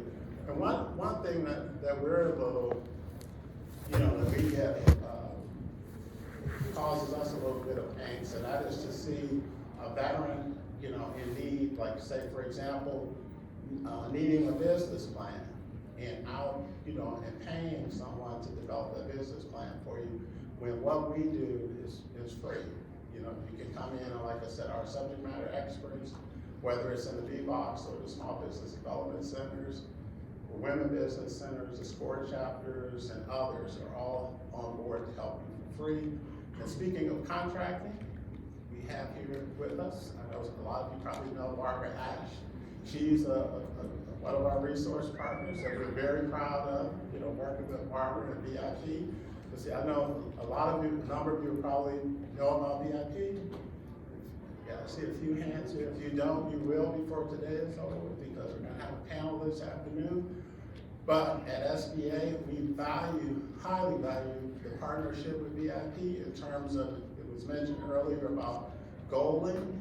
Since our association with VIP, since 2014, we have consistently made the 3% goal across the federal government in the aggregate over an 8 or 9 year period. And speaking, while we're talking about goaling, I know someone asked a question earlier about raising the SDVOSB goal from 3% maybe to 5%. And I will tell you that we are working with some of our veteran service organizations, namely the National Veteran Small Business Coalition, for one. My office, we do not have the opportunity to lobby, but we do speak with our VSOs, and that is one topic that is on top of mind for the National Veteran Small Business Coalition, as well as the American Legion. So they're actively pursuing, raising that goal to 5%. And here in my office, Office of Veterans Business Development, we will keep the community posted on where we go with that. But it is definitely top of mind for us in OVBD, as well as some of the veteran service organizations. So I mentioned three goals or three projects I wanted to talk about. The first one here is the VBOC expansion plan. And so in fiscal year 23, you know, if all goes well, and what I mean by if all goes well, you know, considering the fact that we're often, you know, encounter continuing resolutions, but say we get beyond the continuing resolution, we will expand the VBOC program from 22 Better Business Outreach Centers to 34. And this slide here just indicates where those new branches or divisions will be located. We currently have 2 in California. We have one in Northern California, one in Southern California. We're gonna have a central Veteran Business Outreach Center. We have never had one in Alaska. And believe it or not, there's a huge veteran population in Alaska. So we'll have our first center in Alaska. Pennsylvania is a huge state. You know, they currently get their support from our Better Business Outreach Center in Maryland, so we're gonna have one in Pennsylvania. Colorado, and Colorado is one where I have heard from the members of that state, whether it's the government, local officials, Chamber of Commerce, you know, so on, that they need one there, and they really do, so we're gonna put one in Colorado. They have 5 military installations there to include the Air Force Academy, so, and they currently get their support from New Mexico. So we're gonna have one in Colorado. We only have one Veteran Business Outreach Center in Florida, and so we're gonna have 2 there, and then for the first time ever, we're gonna have one in Puerto Rico. So this is one of our Administrator Guzman, one of her top priorities to expand the program, because like I said earlier, when I talked about the role that veterans play in the economy, everybody sees this and recognizes it. And this is just something that, you know, we really have to do. So this is the first project I wanted to talk about. So we're very proud of this and pushing forward with this. And then on this one here, the Center for Verification and Evaluation. As most of you probably know, the FY21 National Defense Authorization Act mandated that the CVE move over from BA to SBA. And so a number of things are gonna happen once we move the CVE over. For the first time ever, all the certification programs will be housed at SBA. And the mandate said that we have to get this done by 1 January 2023. So we are very actively involved in terms of looking at the slides here. These are the 4 major areas that we've been focused on in terms of transitioning the CVE over to SBA. So when we get the CVE over to SBA, one thing I want to make perfectly clear is that the government is moving away from self-certification. And this is something that we've been hearing. I see a couple of people got thumbs up, you know, thumbs up, and happy to hear that. This is something we've been hearing for a few years now. You know, when you start talking about, you know, rent-a-bed, stolen dollar, and things of that nature. So we're gonna take a phased approach to doing this, because we initially started out thinking that we would, you know, end self-certification, you know, the first of the year, but that's a problem twofold. Number one, the mandate actually talked about set-asides and sole source contracts, and it didn't cover subcontracting. And so we had thought in terms of expanding it to subcontracting, but you know, the legal part fell in there is in terms of what does the law say. And so and then the other part of this too, I should mention, is the fact we don't want to slow down the process. Say, for example, you have a prime who has been awarded a contract and is looking for a sub, and now we're saying that every single sub starting 1 January would have to be, you know, have been certified through our new process, with something that would actually slow down the process. Would probably have an adverse effect on goaling. But the goal is to end self-certification no later than 2025 or earlier. And so on the slide here, it talks about policy, so that's the rulemaking bit. So our thinking right now is that, you know, we have a rule for the new, our version of the CBE. It was out for public comment. The public comment period ended the 5th of August, so we're in the process right now of implementing a lot of the comments and thoughts that came from the veterans and small business community. And with that, the subcontracting piece will probably in 2023 come up with a rule on subcontracting across the board. And when I say across the board, subcontracting for, you know, the OSBP program, Women-Owned Small Business Program, you know, Hub Zone, you know, ADA and SDD OSB, you know, across the board, and it'll be cleaner, and we'll be able to get it through legal. So stay tuned, but the bottom line is 1 January 2023, we'll have our version of the CBE stood up. We are looking to do something a little lighter than what the VA was doing, a little lighter review, and we want to encourage more participation in federal contracting. You heard this Yonder talking a little bit about the industrial base. You know, 10 years ago, we had something like 180,000 small businesses participating in federal contracting. Today, as we speak, it's a little under 80,000. And, you know, and as the Yonder mentioned, you know, we look at the effect on the industrial base, and this is something that we really got to, you know, grow the pool, if you will.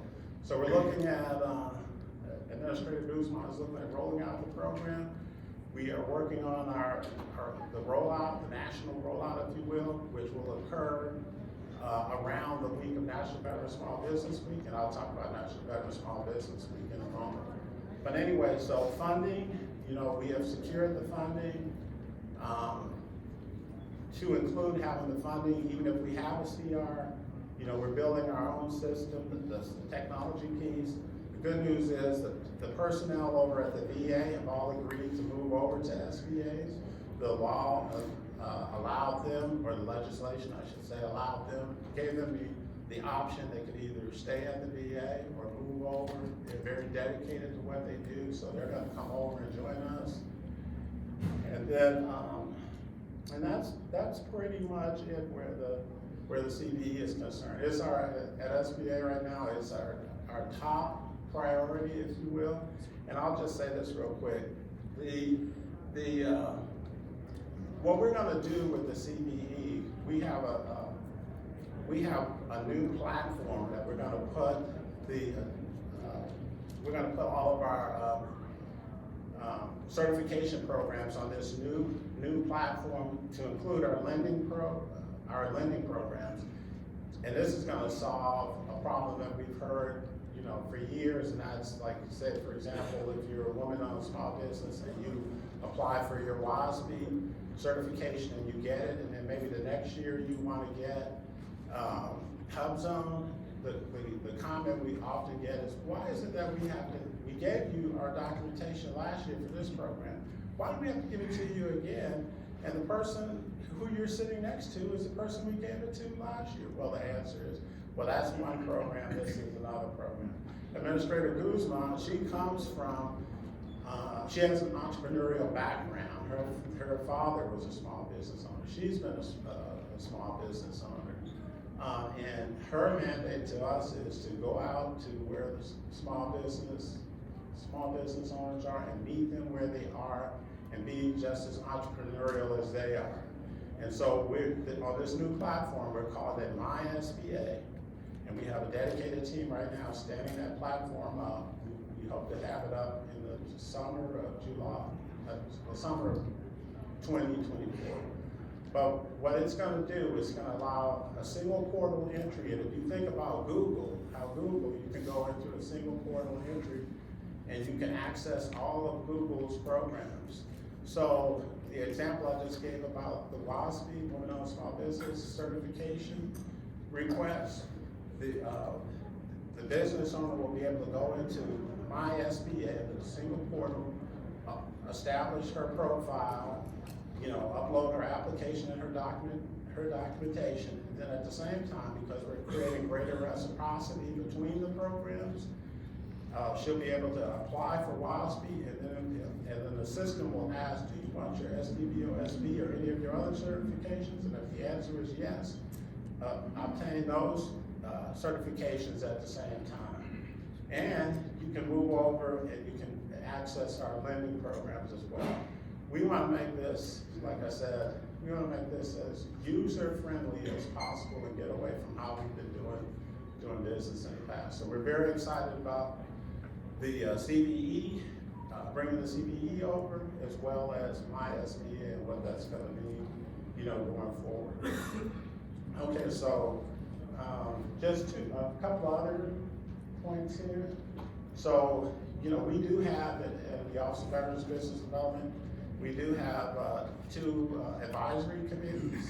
Our Advisory Committee on Veteran Business Affairs has been around for a while now, since Public Law 10650 established the committee back in 1999, but it consists of 8 veteran small business owners and 7 VSOs, American Legion VFW types, and they help form the policy, policy recommendations for the President, Congress, and our administrator. So, it's a public hearing, we have well, it's a public meeting, is not a hearing, public quarterly meetings, and we announce it in the Federal Register. So if there's anything out there, like your thoughts on the goaling or anything, the committee is responsible, like I said, for producing an annual report, and this is our way of talking to the administration, talking to the members of Congress.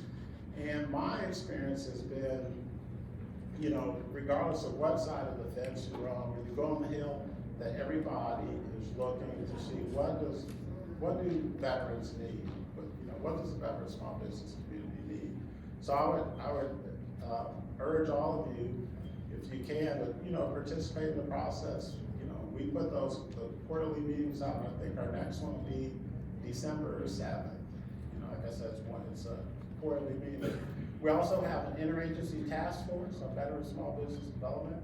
You can see on the slide the membership there: SBA, VA, Labor, Department of Treasury, OMB, GSA, DOD, and then we have 4 veteran service organizations on that committee. And a lot of that, the focus there is on federal contract, issues and things.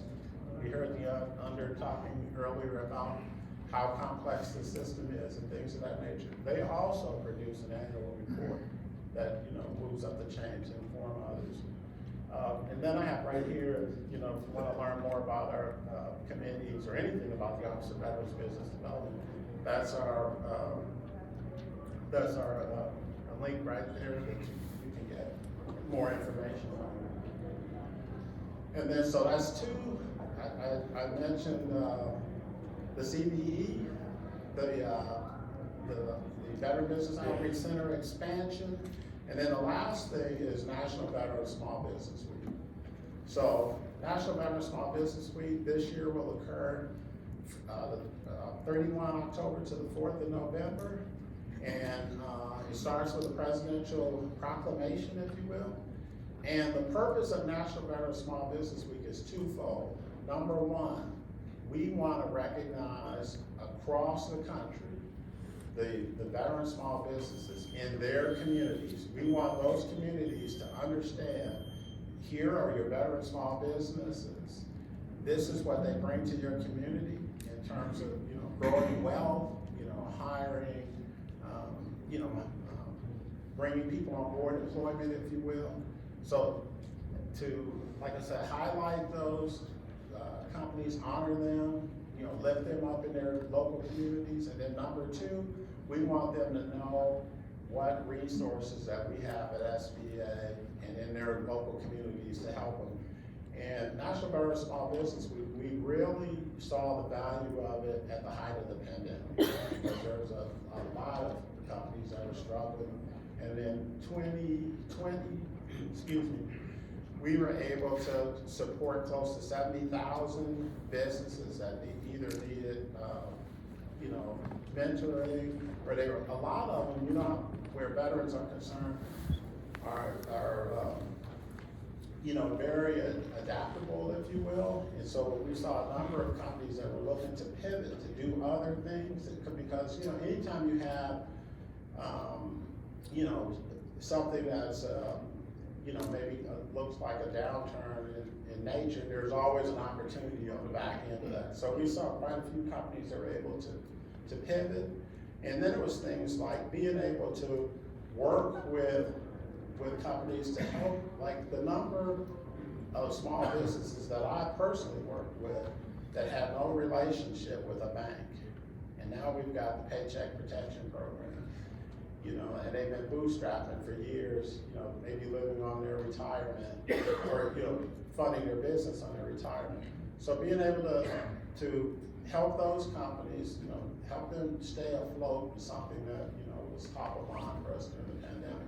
But National Veterans Small Business Week, like I said, highlight those companies in their local communities and then let them know, that they are not walking alone, that we have numerous resources to help them in anything that, that they can bring up. The number of folks who want to know about, transitioning over to social media or wanting to, look at digital marketing, whatever the veteran small business owner or military spouse for that matter needs, we're here to support you.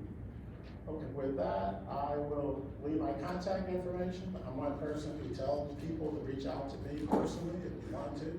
I'll either be able to, answer your question or help you, or connect you to one of our resource partners. And like I said earlier, nationwide, we have a lot of people, like I said, veterans themselves. In the Army, we call it leaning forward in the foxhole. Leaning forward in the foxhole, ready to help you. So with that, thank you very much for inviting me here today. It's really good to be back home, at AUSA. And so, thank you. So.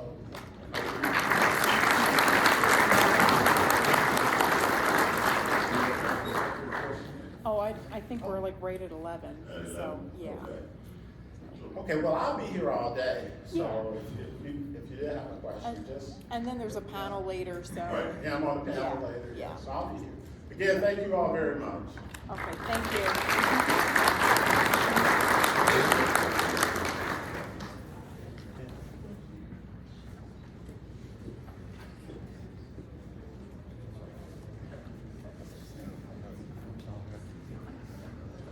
Okay, at this time we're going to transition to the DoD Directors Panel. Mr. Mita was not able to be here today due to a last-minute conflict. So if I could have Mr. Elijah Cornish, I believe he's here. He's going to be moderating the panel.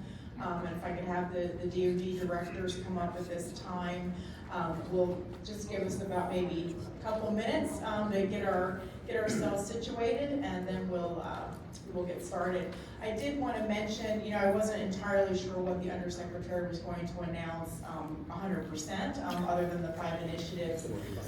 He started talking very generally. Come on up, John. He started talking very generally about exchanges with industry and making sure that we have mechanisms to get the benefit of not only government people going out to industry, but industry partners coming in to work with us. And I am happy to announce that the Army is going to be the first service to bring in a small business to work with the Department of Army in our Small Business Program Office. So Mr. Bob Cusack. Bob, where did you get to? Oh, there he is over there. So Bob and his wife Lisa owns Custom Software Solutions out of Leesburg, Virginia. And Bob is going to be coming in starting in February to do a 6-month rotational assignment with my office.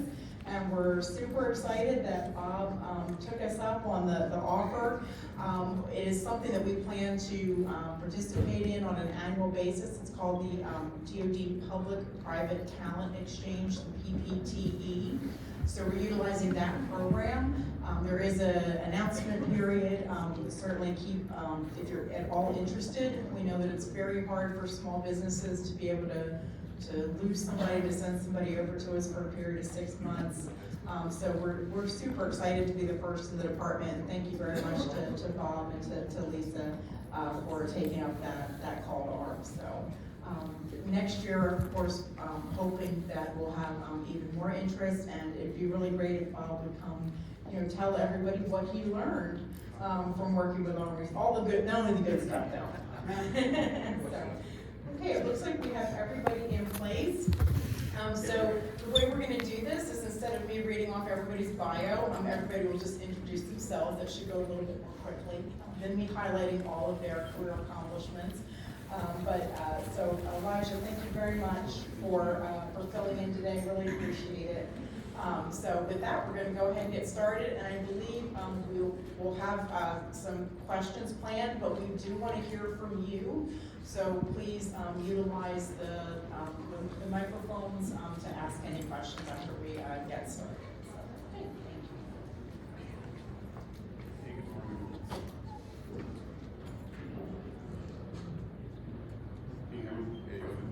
Good morning, everyone.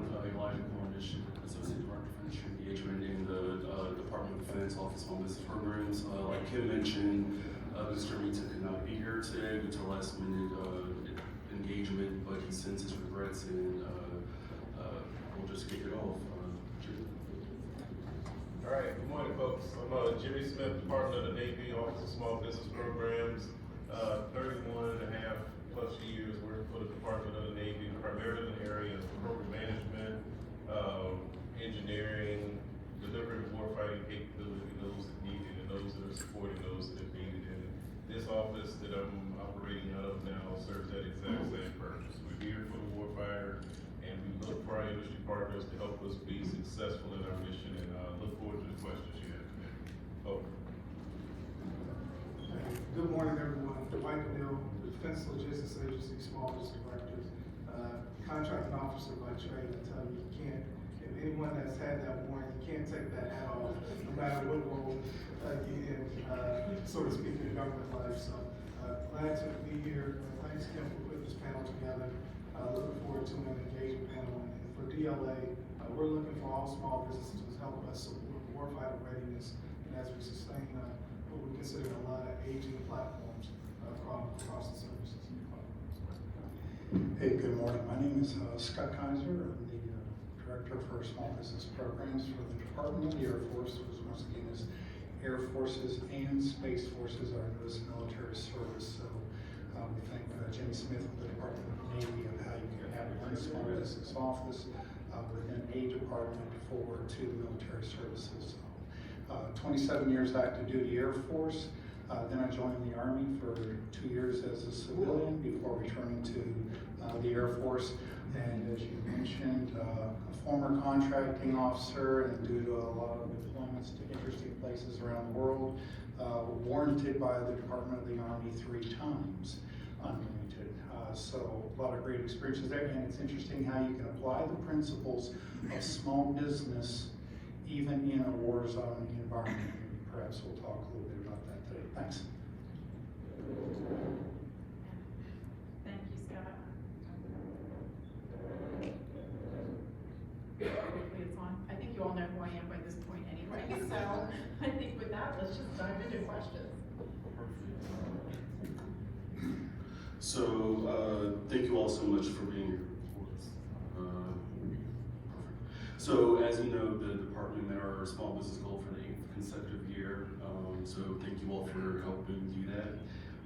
However, we still know that there are some barriers that small business engage with when trying to do business with us. So, can you all just touch on what your service or agency is doing to help reduce some of those barriers for new small businesses to entry?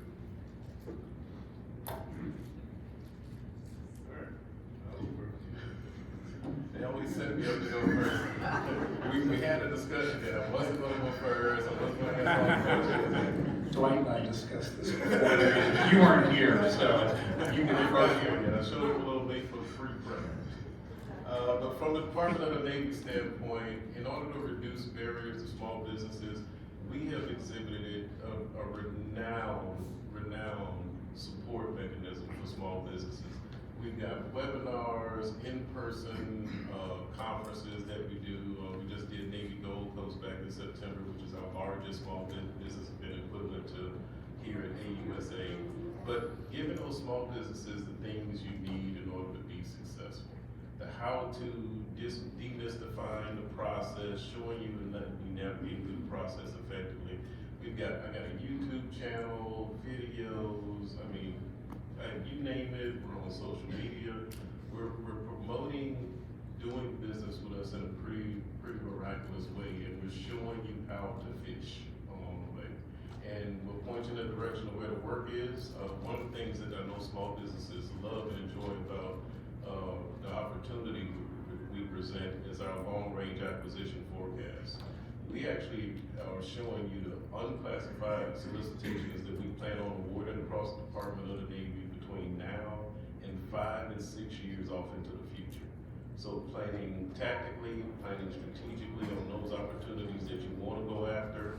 You can search for our major buyers and search those opportunities based on your NICS code, keywords, and just take the opportunity to do business with us. And there isn't something that we wouldn't help you tackle to get you closer to us to do business. So if there are things that you have in your mind that would make us even better at being able to do business with you, please let us know, because we haven't pointed the market on all knowledge in this area.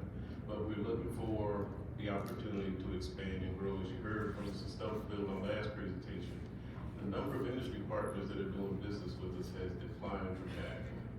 And we're spending relatively the same amount of money, we're hitting all of our goals just like we should be. But that number is drawing down to less and less small businesses participating, and we need to see that increase come around. One thing that I like to stress when we have talks like this is that we're talking peacetime scenarios right now, and we're struggling to make ends meet when it comes to the capability to a warfighter. Imagine if we were in a wartime scenario, and I need surge capacity. Instead of those 2 vendors, I need 8. Those other 6 currently in many of our portfolios don't exist right now. And that's an opportunity for small businesses to come in and seize the opportunity to give us alternative sources to go after. So I'll stop there and let my colleagues handle the rest. So from a DLA perspective, one of the things we're doing, and I applaud my team, they came to me earlier this summer and said, hey, we want to get more tactical in getting after the decline in the industrial base. And so they came up with an idea. They said, hey, Dwight, we want to look at our top 10 spend NAICS codes that we buy up under. And all those companies that were awarded contracts in those NAICS codes outside of DLA, we want to reach out to them. We want to invite them to a webinar and say, hey, here's DLA 101. We recognize you were awarded this contract in this NAICS, but you didn't get it from us. You got it from the Navy, Army, the Air Force, or another federal agency. And we want to showcase how you can support DLA because you have the capabilities to provide goods or services that we buy often at volume and at scale. And I thought that was a great approach, and I said, kudos, great. Dwight didn't come up with that idea, his team did. That means I'm a great leader. When things start to belly up from the bottom, that means you're actually doing something, affecting some great change throughout the organization. So that's one of the tactical ways that we're getting after the decline in the industrial base and targeting not only just broad socioeconomic, broad small business, but also socioeconomic business as well. The other thing we're doing, and this predates me, is that DLA has an annual supplier survey. So we're actually getting ready to relaunch our supplier survey this fall. To those vendors that are part of the DLA supply chain, we want you to respond to that supplier survey. We take that feedback seriously. We want to understand the challenges, whether it be inflation or just normal nuances of doing business with us, so that we can address them throughout our entire acquisition lifecycle process. So those are really kind of the 2 ways that we're trying to tackle the decline in targeting socioeconomic businesses. Okay. Okay, don't take this the wrong way. Before I begin, are there any members of the press here?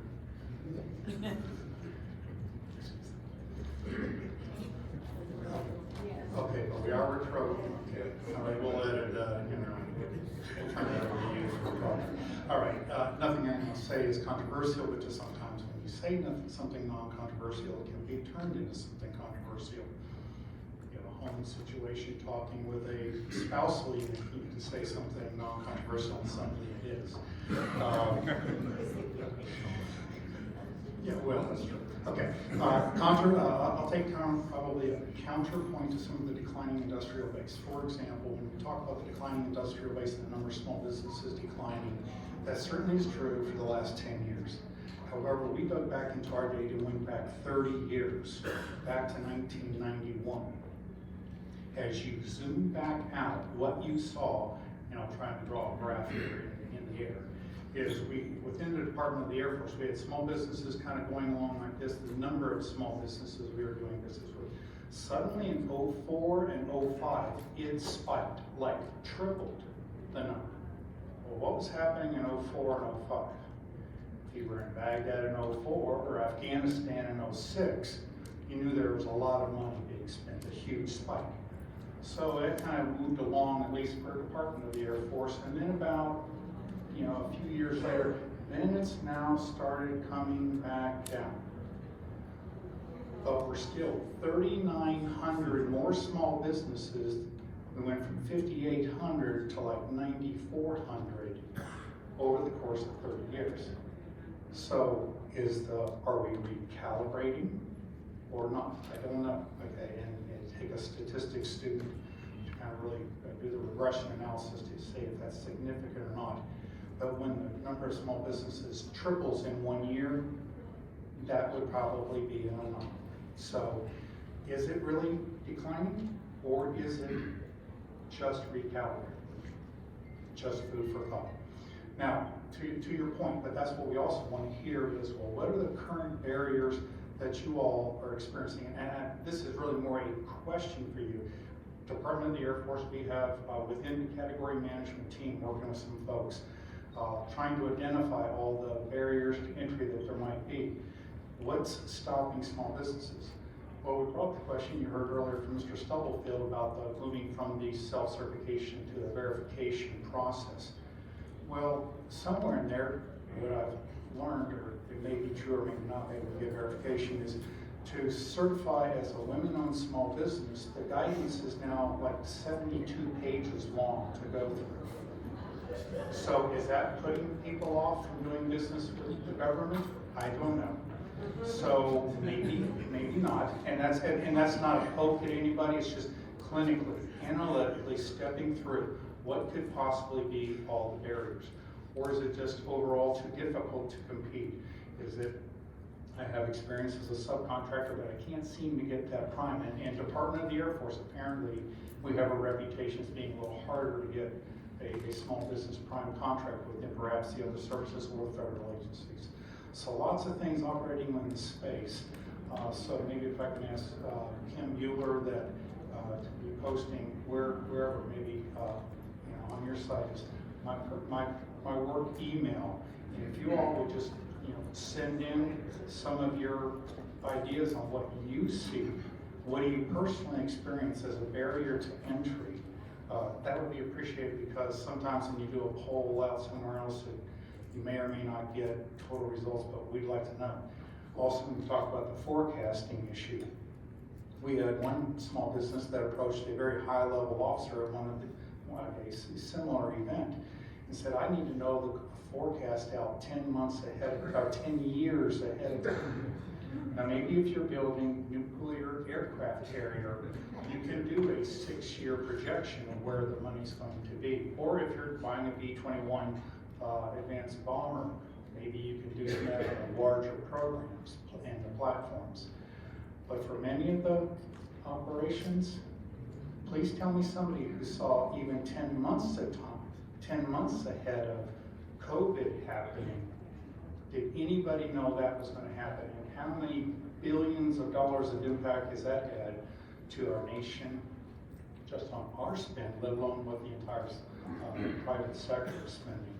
So I don't know how you make an accurate forecast that doesn't perhaps unintentionally mislead small businesses down a road toward technology or to a requirement that may not come to fruition. I've asked this question before, and even in this format, and I've gotten responses of, how far in advance do you want our requirements forecasted? 24 months, 18 months seems to be the answer I get. I've had one person say, one small business, when you get money.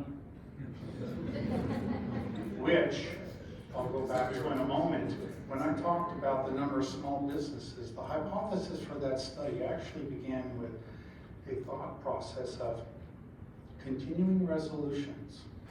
Cash, I suppose, is kind of important for small businesses. Cash flow is probably, a significant issue for your consideration. Well, the continuing resolution started about 1997, and according to the Library of Congress, we've had 126 as of this month. We didn't have those before. We had budgets where you knew what the requirements were and you knew what the money was. Now, once again, I'm not poking a finger at anybody. I'm just saying clinically, analytically.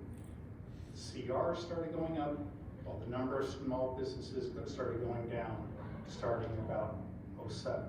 So about 8 or 10 years. So maybe there's a lagging indicator there. I don't know. I can't draw an absolute correlation to it. But once again, food for thought. All right, I'll zip it for the Army. That was all really very interesting though, Scott. And in the Army, we've been also doing a similar kind of study looking at the number of small businesses, and we see a very similar trend to what you saw in the Air Force, with there being a spike around the early mid-2000s, and then around 2012 is when we noticed that the line starts going in the opposite direction. So that's where we really started to hone our analysis from 2012 through fiscal year 21. And we are doing a deeper dive now, particularly as it relates to our modernization portfolios, to try to identify where's the risk of the declining industrial base. How is it impacting, particularly in research and development or modernization priorities? Where do we just not see the vendors, or do we have enough vendors in those areas and the declines are not statistically significant and we need to focus elsewhere? So we're really trying to make sure that we take a risk-based approach to the declining number of small businesses, so that we know where to apply the mitigations and make the most sense of our limited resources. That being said, no matter how many small businesses are getting contracts, there are always significant barriers to entry. And our acquisition process is part and parcel of that. I think it is very interesting, the work you've been doing on the continuing resolutions, because that definitely does impact people's decisions, timelines, ability to propose against efforts. You've only got so much bandwidth as a small business, so where do you focus? And I get that question a lot from companies.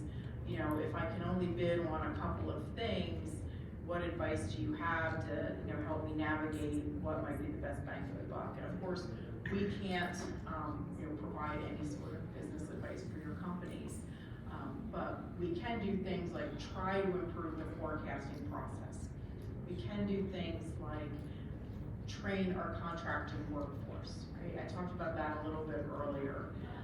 One of the things that we did in the Department of Army this year was issue out a Mythbusters memorandum. So we dusted off that old OMB Mythbusters and sent that out to our contracting workforce, because we continually hear that nobody will return my phone call. I was asked to email, nobody will return my email. I can't get information. They tell me that, the hand is up and, it's all protected information and they can't have a conversation with me.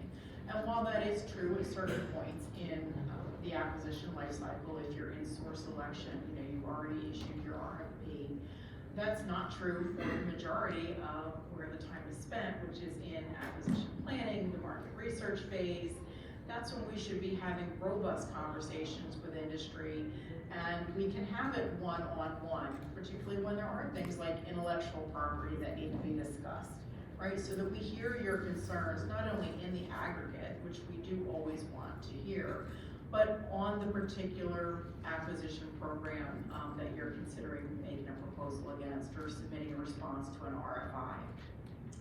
So we have to find ways to encourage our contracting officers to be more confident, to understand that the range of flexibilities that the federal acquisition system provides, and to talk to you, because that is, information is probably the most important thing that you need at any given time, and trying to get access to the people with the money, the people making the decisions.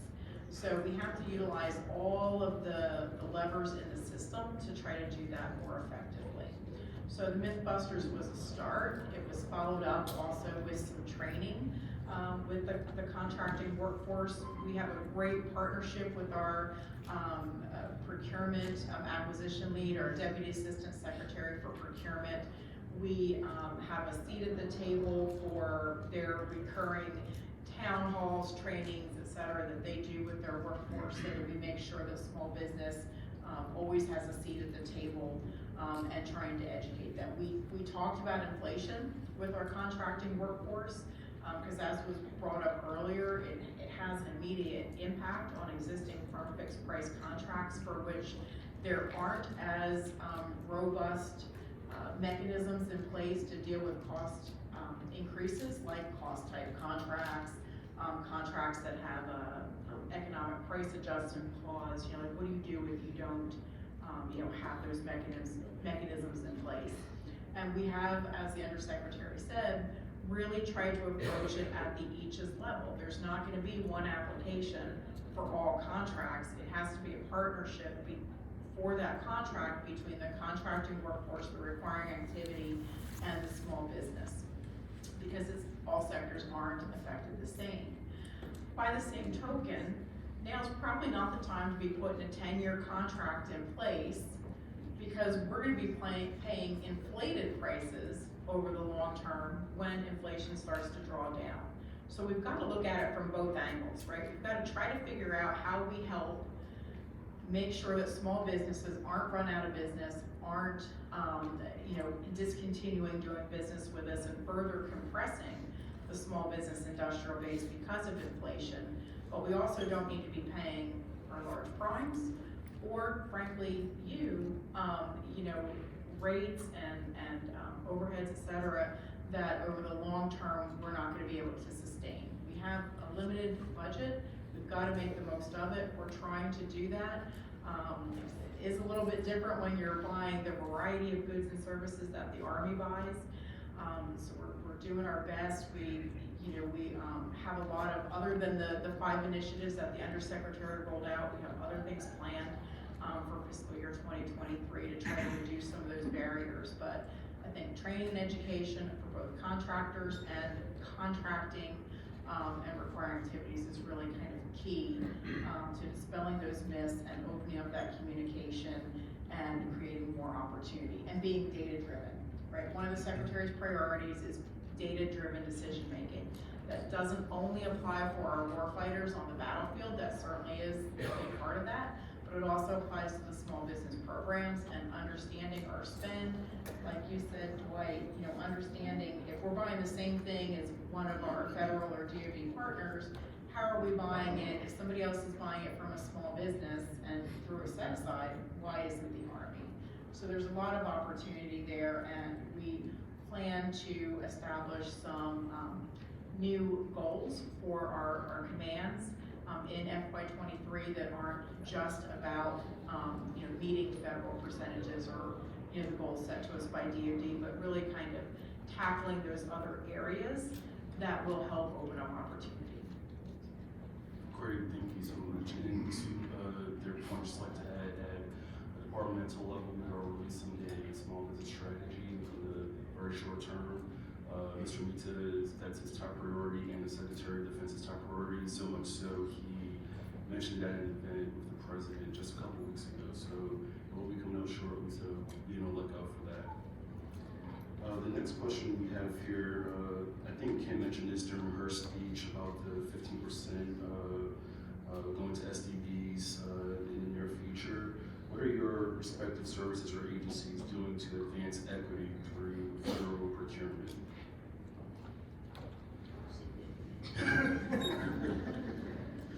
All right, so from the Department of the Navy standpoint, we actually entered into a partnership with the Small Business Administration this past fiscal year, where we went to the SBA and said, so understand the President's directive to go increase small business performance in the area of SDBs.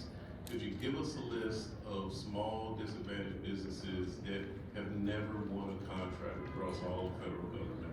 And we got that list, and it was over 400 companies on that list, and we were literally shocked at the number. And from a contractor standpoint, at the end of the fiscal year, you're trying to make sure that you spend all your money, and going to SDBs at the end of the fiscal year is something that we've done traditionally throughout my 31 years of working for the government. Go spend your money and let's go find places to spend it. And we provided that list of 400 companies to our contracting officers all across the Department of the Navy, and I'm talking 8,500 contracting officers across the Navy, where we provided that list and business started occurring. One of the things that's a barrier to entry in doing business with us though is past performance, okay? In the partnership and collaboration that we have with the SBA is actually vouching to some degree for those companies to be able to do business with us because the local PCRs in the areas have seen those industry partners do work at the state and local level in their various hometowns.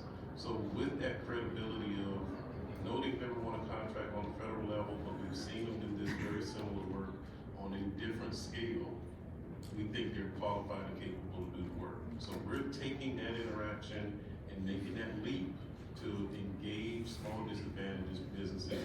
And I'm happy that we were motivated by the executive order to do so, but this is something that we should have been doing all along. And oh, by the way, all the other social economic groups matter as well. So we're not just taking what we did there and sitting on our laurels and just living with the results that it achieved. We're now starting to expand that opportunity out even further to go create business opportunities with industry partners that don't even know they have some military utility associated with the things that they provide or the services that they offer. So fostering new business opportunities, that's really what this is all about. Because I need more people to join the party, to give me competition, to give me pressure on the price of what we're going to spend. And let's go create opportunities where, okay, we may win, we may be a sub, but I also see that there's other opportunities from other major buying commands to circle back to those that maybe didn't win and look for opportunities to do business with them. So keeping everybody on the field at the same time is kind of what we're trying to jockey at this standpoint. Oh. Yeah, so to drive equity, and they've heard me here say this a lot. So a lot of this has to do with the acquisition process, and I think you got to put that buyer, that contracting officer hat back on to figure out how do we tackle equity as we meet mission and execute contracts. And so one of the things we're doing at DLA is a core focus in inReach this year. So I consider what we do in two folds, outreach and inReach. Outreach is what we're here right now, communicating to industry, talking about problem sets, and getting concerns back and feedback from our industry partners. But inReach to me is where the rubber meets the road. It's where we're able to drive towards socioeconomic set-asides for requirements. And so how we're going to tackle that from a DLA perspective is really getting back out and training the KO, really helping them understand the socioeconomic programs, the authorities that these programs have, and how they can drive towards set-asides within the NAICS codes and product service codes that we're buying them under. It really starts there. I think we have, to Kim's point, we got to collaborate more with the acquisition workforce to get after this. And this just can't be a small business directors driven initiative. It really has to be an acquisition workforce initiative that we have to really take ownership on. And that's really what we're going to get after here in FY23 from DLA is really partnering more with the acquisition workforce to drive equity through socioeconomic set-asides across the DLA acquisition footprint.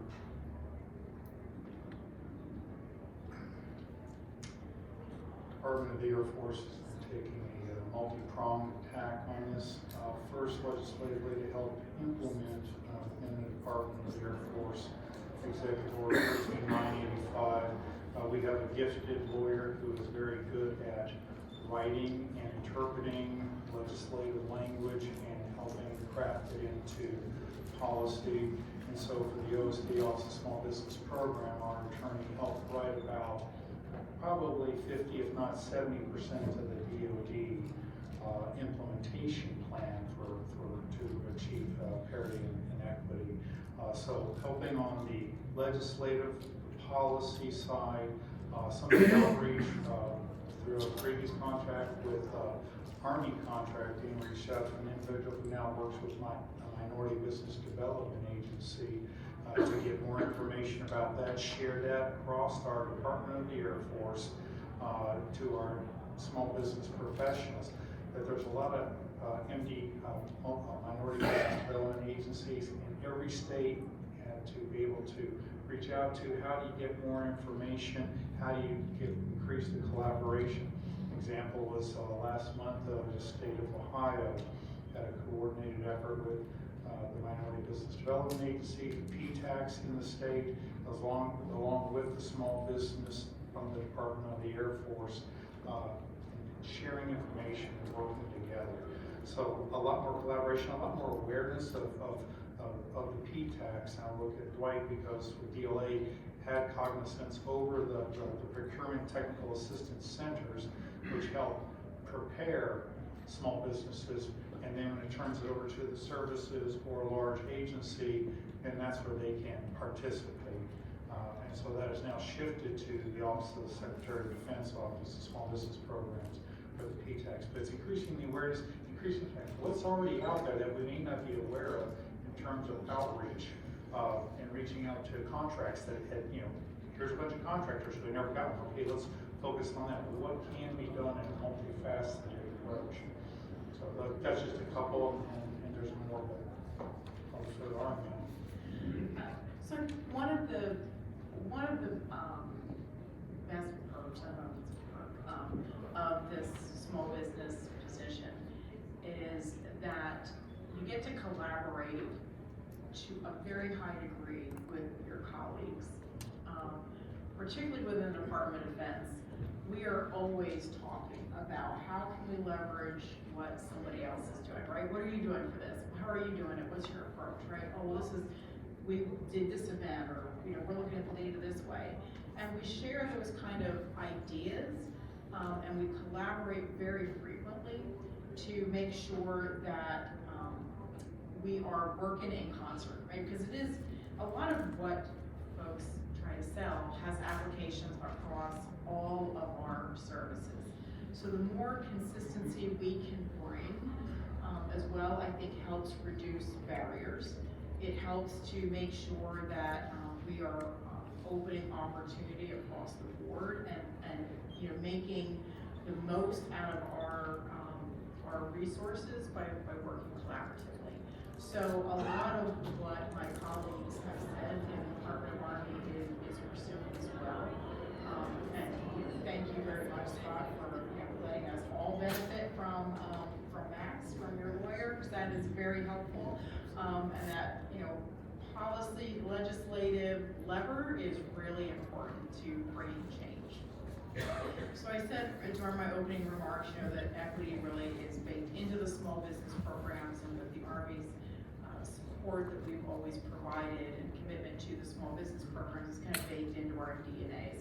Matter of fact, I think I heard the SBA say one time that it was an Army general that actually founded the SBA. That might be my gross exaggeration of what was said, but that's what I heard. I believe it was Brigadier General Robert. So I think I got it written down on sticky in my office. Yeah, so that was what I heard. So, we really we're doing the things that my colleagues have already talked about in terms of equity. I think it, you know, the SBA has given us a lot of statistics as well about when you award to a small disadvantaged business, more times than not, that business is also a woman-owned small business, is also a HUB Zone certified business, right? So there's a lot of value in awarding to small disadvantaged business. But I think we are all about expanding opportunity across the board, right? And this gets to the question that was asked earlier. It's not about taking from one socioeconomic category and shifting it to another. It's about finding new contract opportunities.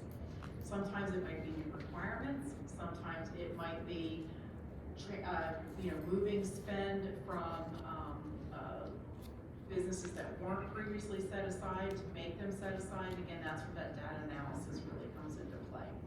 So, you know, I think that we're all doing a lot and we're all very focused on our programs and expanding that opportunity for everybody. And I think when you really listen to the administration talk about equity, it's not just the small disadvantaged business portfolio, even though that's where, you know, how sort of translated into goals. It really is much broader than that, and we're much broader than that, and we're about, you know, expanding across the board. I believe, Jimmy, even in the Navy, aren't you looking at disaggregating some of your opportunities? Absolutely. We're starting this year in fiscal year 23, taking 5 of our very large, large industry partner contracts and disaggregating those contracts down into smaller pieces so that small businesses can compete for that broken apart work. There still may be work for the larger industry partner from that as we go down that path, but every year we want to add more and more opportunities of taking large contracts and breaking them apart, because if we were actually people who were incentivized by goals, that's the only way we're going to meet our goals, is to take from the large industry partners and spread that work out across the smalls in order to achieve. We aren't driven by metrics, we aren't driven by goals in that regard. They naturally come as a result of what we do. They're great motivators, but one of the ways of getting after that is disaggregating contracts and breaking them into small parts. So as they sunset, there's option years come up and you really maybe not necessarily happy with the prime in that situation, and you've done the homework to set up market research to get to a way to compete that work in a smaller piece. That's really what we're doing. Like I mentioned, 5 this year, we're taking 5 more next year. And I'm starting to get some angry phone calls from some of the larger industry partners right now. But I don't know why I don't answer their calls. I only talk to small businesses. Well, it's also how you craft the acquisition strategy. If you're talking the IT realm, I may have a strategy acquisition-wise that could help. We had a large IT effort, and we had literally sometimes to get to the SDB, this is how serious we're taking it, is I'm on the phone with the CEO and the program manager, kind of going, this is, you know, that percentage that you're doing isn't going to get it done. There's too many dollars, and oh, by the way, and working in conjunction with the SBA, we were able to identify that in that realm, 27% of the companies or SDBs could do 27% of that work. And this is a multi-billion-dollar contract. Because also it came out of that Executive Order 13985 and the subsequent OMB Memo 22-3 was it's not only just the percentages, the SDB, it's $100 billion. So there's really 2 metrics to be measured at. And this was a multi-billion-dollar contract. So this was a way, so sometimes it's personal involvement, sometimes it's an acquisition strategy, sometimes it's finding other contractors. So a lot of different wheels are cranking on this, and bottom line is we're taking it serious because it is, and it's going to strengthen everything. So, right. And I really do love it when our small businesses come to us and say, you know, I'm working as a sub on a given contract, and I'm doing 90% of the work. And we're paying a pass-through to get to that sub, when in reality, we could save that money, repurpose it for things that are more useful. So having the reflection back from our industry partners about what's really happening under some of these contracts rather than what was bought versus what's really happening is amazing to me. And I really hate paying pass-through to get to someone else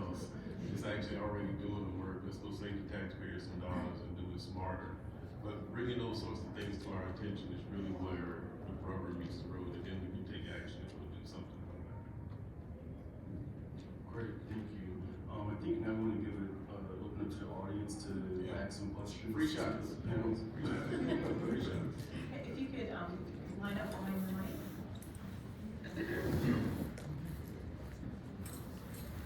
So I guess I'm up first. Larry Salter. Easy question, about 30 minutes of background. I'll reduce down to a minute, but it addresses three of the things that Jimmy mentioned, which were past performance, pass through, and and getting opportunities for small business. And the question is, and this comes from 30 years in the government, 20 years working for small businesses, with small businesses, and owning a small business. The question is what are you doing to make sure that small business utilization plans are in fact being followed? I will guarantee you, if some of those big businesses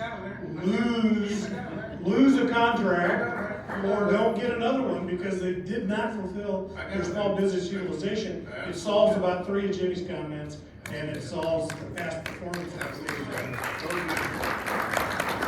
All right, so my boss, Secretary of the Navy, he was a small business owner for 17 years prior to being Secretary of the Navy. Guess what? I'm getting all of the help I need from my boss right now, on your behalf. One of the things that burned him as an industry partner was a subcontract relationship with a larger prime. And coming into the job as a Secretary of the Navy, he wanted to make sure that no industry partners endured that level of pain he went through. Signing for one thing pre-award, post-award is a whole different story, what shakes out by way of what the prime decides to do by way of work share agreement. So, in part of this point of my life, he said, Jimmy, I want you to go off and meet with the large primes.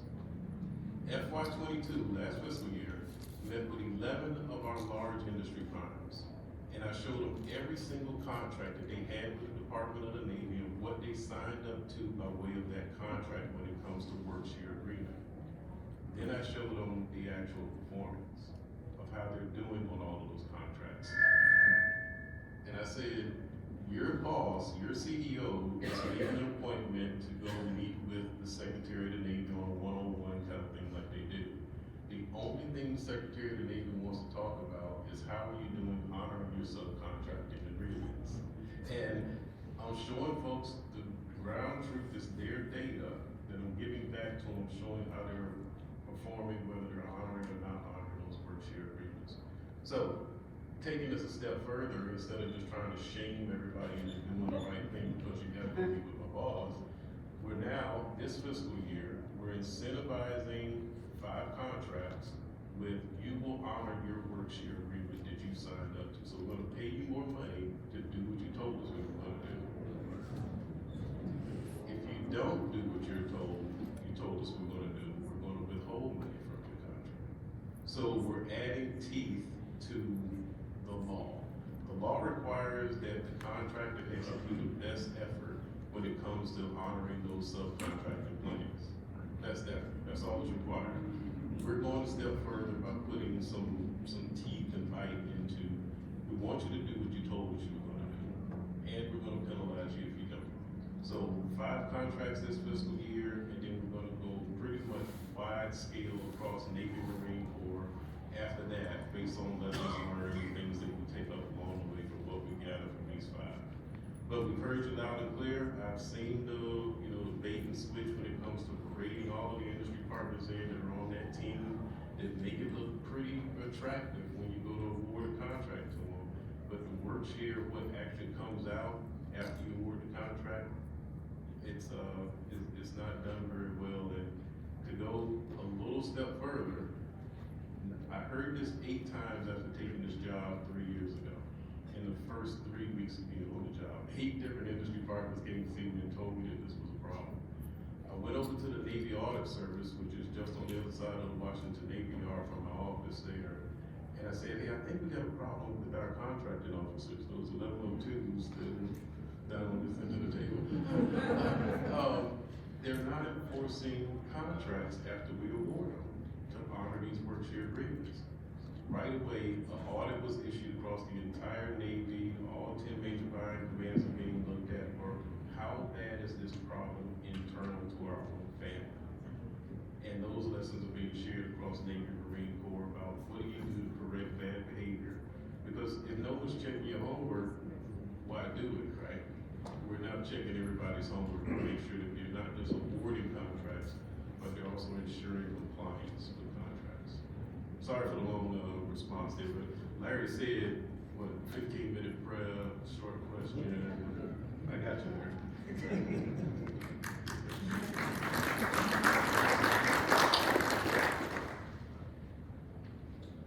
My name is Jackie Espinal, and I'm currently working with a small business veteran-owned company that has a contract with the War Stopper program for DLA. What I've kept hearing, I think across the board, is that risk management is an issue. And I don't know what is being implemented to look at things like, you're awarding small business contracts, but how capable are they financially? What are the risks that are involved with that? How are they able to meet delivery schedules, that kind of thing? So, yeah. So you bring up a good point, and I think risk management is just not just germane to DLA. I think we all evaluate risk when we make contract awards. Within that particular program, and from a DLA perspective, we are looking at our risk management framework with respect to our vendor community and how we convey that message. You know, the last thing we want to do is put a company on contract that isn't able to meet deliverable schedules at scale. Part of that program is the ability to scale quickly, which is why that program was in place and helped a lot with the COVID-19 whole government response. So I can talk to you directly offline outside of that regarding your particular issue, but risk management is something that we evaluate across the board, whether it be DLA or Army, Navy, Air Force.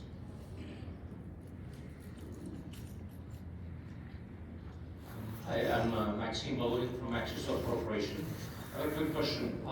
Do you have a time and or basically capacity to check the content on the subcontract agreement? I know that's a kind of on the not government issue in many cases, but problem about small businesses not performing, and where a large claim that okay, my small business doesn't perform, is that the contract, how it's written, subcontract agreement, has too many limitations, like backfill me key positions for 10 business days. And we all work in the same environment. It's just not technically possible very often, but large insist on that unless you kind of want to be on the team sign it. So that's the question. Do you have time and opportunity to read actually subcontracting agreement, or it's outside of your scope? So that is something that the contracting officer, or, a subcontracting team, or if it's a larger source selection, would be responsible to do, to read the subcontracting plans. But in all honesty, the requirement is it's pass go, right?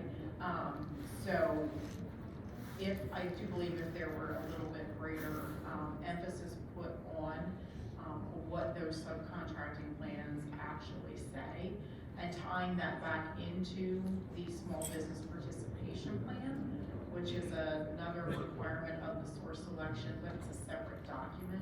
There's a linkage between those two, and that participation plan should be incorporated into and become a material part of the contract. And that's what gives us the ability to hold the contractor to what they said they were going to do. That was part of the award. Now, looking to the level of what specifically does the prime require of the subs, we know that all of the clauses that we put in the contract are going to flow down, but we don't get to the level of any particular vendor agreements, relationship agreements. But certainly if there's things there that preclude your company as a subcontractor from being able to perform on the contract, contracting should wanna know about that, right? Because we do have influence, we do have the ability to, talk to the prime and try to get those, resolved. You know, we don't have privity of contract, which is a barrier for us. You know, we have a little bit of more leeway now than we used to, in terms of what the statutes and the regulations will allow. So it never hurts to raise the question. The extent that we're gonna be able to help, you know, is gonna vary based on the specific situation. But the subcontracting plans themselves, it's kind of that pass-go sort of thing. So, it's probably not an answer you like, but, No, well, thank you for answering that. subcontracting's a problem. I mean, I think we all admit there's a lot of room to improve in the subcontracting arena. But we also, occasionally, if you get, we'll get reports from the Defense Contract Management Agency that's gone in and taken a look at the plan. Now, if that comes into one of our staffers, I have, it's usually, acceptable, whatever the rating is, and so I do it and forward it on. If it's something, I haven't seen something like a marginal or, totally unsat, so that doesn't get my attention, but we have somebody who's reviewing those. But to your point, that drives the question, I'll take a look at ourselves, it's kind of like, what all is in there, and what all is in that review that DCMA does, and ask a couple of questions is, do they get to a point of digging into, is it even a realistic plan? Is it realistic pass-through to you of responsibilities? Maybe do a little spot checking on it, see if we see anything that's a trend that would affect all. I'll tell you, those reports can be a little bit more robust. Well, like everything. You're gonna, at least find if one comes back as unsat or marginal, okay, let's take a look at that one. Yeah. And what's the problem there and see if there's a pattern.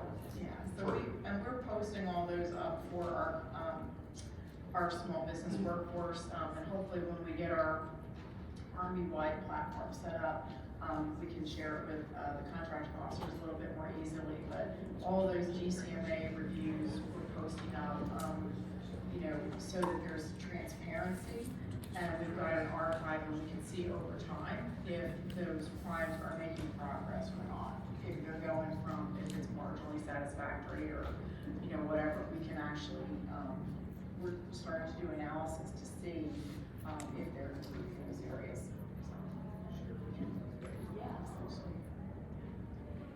So I have a very difficult question and request for you guys, a little bit of background. How can you guys help introduce me to the PMs I need to talk to? I'm with Edge Technologies and Jack Jarman, and as a way of background, our software's been used by all of your agencies. We've been subs on lots of contracts. We have won at the Air Force an ABMS contract, which is very hard to win, but we've won it. But we haven't been able to get to the people we need to speak to. And the problem is, we have the bigs, who, ABMS is a perfect example. We want to go out to smalls, but then there's now an announcement that 5 bigs are going to be doing a lot of work. It's hard to get through. We have transformative technology.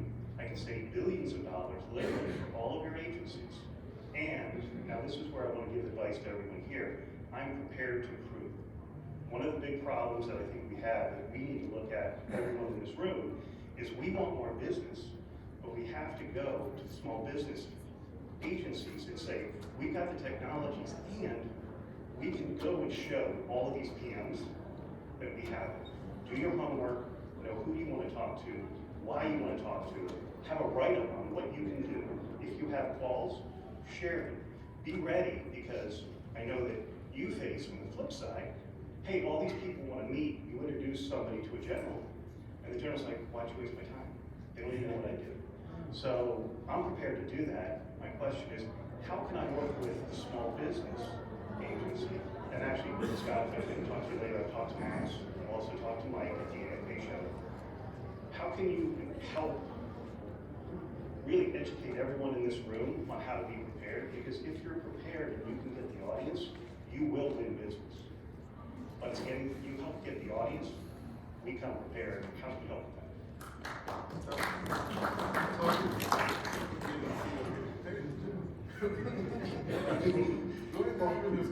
We'd like to have a conversation, individually with you, but overall, once again, the PMs, at least the program managers, and particularly the program executive officers that we might typically reach to talk to, work for AQ, at least within the Air Force. And so there's kind of a, I'm not saying there's a stone wall between us, but to go direct, unless there's already a pre-established professional relationship on other acquisition activities, such as a couple that I've had with at Hanscom.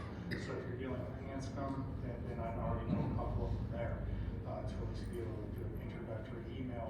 But once again, it's one of those things of, is there something open? Is there something that everybody's going to have access to the same conversation? Because everybody's very guarded about anybody having, and just because of the last 20 years of history of making sure everybody's got the same fair advantage. So how do you get a capabilities briefing before somebody may be a decision maker? Well, do we do that during the industry day? Do we do it, how do we do it best? So we'll have to talk. And maybe if I can, and something that you may want to think about as the agencies, that's the other thing, and probably contrary to everyone, I don't think the acquisition problem is a systems problem. I can navigate it. I'm not a rocket scientist. It's not rocket science. It's close, but it's not. And I can come to you guys and you'll walk me through, when I'm ready, you'll just walk me right through that process. It's really just a challenge for you guys. Help people understand, because everyone in this room needs to speak to a decision maker. There's rules why we can't at sometimes, but as you said, hey, go find the industry day, go do this, go do that. Having some of that outreach where you're sitting there helping them understand the first process, because everyone can work hard to get their contract signed. You gotta get that one first opportunity to sell something. Well, one of the public forums, and I'll use this as an advertising moment, is a similar event to this is what we call the AFA in September, which is the Air and Space Forces Association held at National Harbor. In the exhibition hall, in the last 3 years, we have gone from, usually it's all the bigs in, if you go to this exhibition hall, which is the size of, like a football stadium, you'll see all the bigs in there. I haven't asked Army yet how many smalls, but we've been tracking them. So far, at least for AFA, last 3 years, we've gone from 0 to 18 to 38 to 74 small businesses in the exhibition hall. That's where you're seeing capabilities. We had a mentor protege. The protege was there with their really composite materials. It's going to be really cool and effective in the hypersonics swim lane. So those kind of public forums, because there's a whole lot of program managers and PEOs floating around there and high-level people as well. So maybe you're already exhibiting here at AUSA, I don't know. But it's something, at least one little data point that we've been tracking. How do you get that capabilities without having to go find exactly the right PM, because the last 3 have all moved in the last year and a half or whatever. So how do you get that capability out there in a public format? So that's I'm not, I don't get a kickback from AFA, but it's these kind of events. Been there, it's a great show. I was there, and I'll say one last thing. I'm sorry, I don't have to do this, Mike, but I love that idea. Here's the night. The problem is you're at a show. Here, if you go, I have not seen so many stars on the house. This is a great show, and all of these generals are getting briefings. Maybe when I go to the Navy show, when I go to the Air Force show, all of the flag officers are being taken around to places. Maybe there's an opportunity for small business to say, can we take you around for 20 minutes and show you some of the small businesses that have reached out to us, shown us good technology, that you might want to just listen to for 5 minutes. And just so you know, we do get asked who should we go visit, and we do look for, companies with the innovative technologies and all to try to send people your way. And the other thing I just want to add real quick, utilize your small business professionals that are out there. They should be able to help you get meetings. It's going to be difficult, but if you're, like I said, if you're doing your homework and showing them the capability, it's gonna make it easier for them. One thing that I had on my to-do list is I really wanna build out that network within the Army and understand from the PMs and the POs, you know, who do you have in your public affairs? Who do you have as your industry outreach person? So that when we get the inquiries, we've at least got a place to send you. Again, it's important that small business professionals be involved and engaged, but you know, we don't want, they need to know who to go to also. So that those networks do exist. I think it's a matter of us providing some transparency on where they are. I'm not sure who's next, actually. Hello, Mike Winters, Mission Analytics. And first off, I want to say thank you for being here. Last year, 4 of you, and Mr. Mika was also here, all back, and between the Navy, Air Sea Space, and the Sea Air Space, all of them, this is it. This is the best small business, so thank you, Army, for bringing this together. Now I'll jump to my, and this has been on my calendar for a long time. Now I'm going to ask my very complicated question. That really hurt. If anyone attended Jimmy's small business conference last San time, that was Diego, by the way? fantastic too. Jimmy's small business, go. Well, I'll be at Sea West if anybody wants to head out there. San Diego? Anyway, okay, here's the complicated question, and I apologize. And if anybody is in the commercial off-the-shelf supplies, you know, they'll want to follow it, if not, tune out.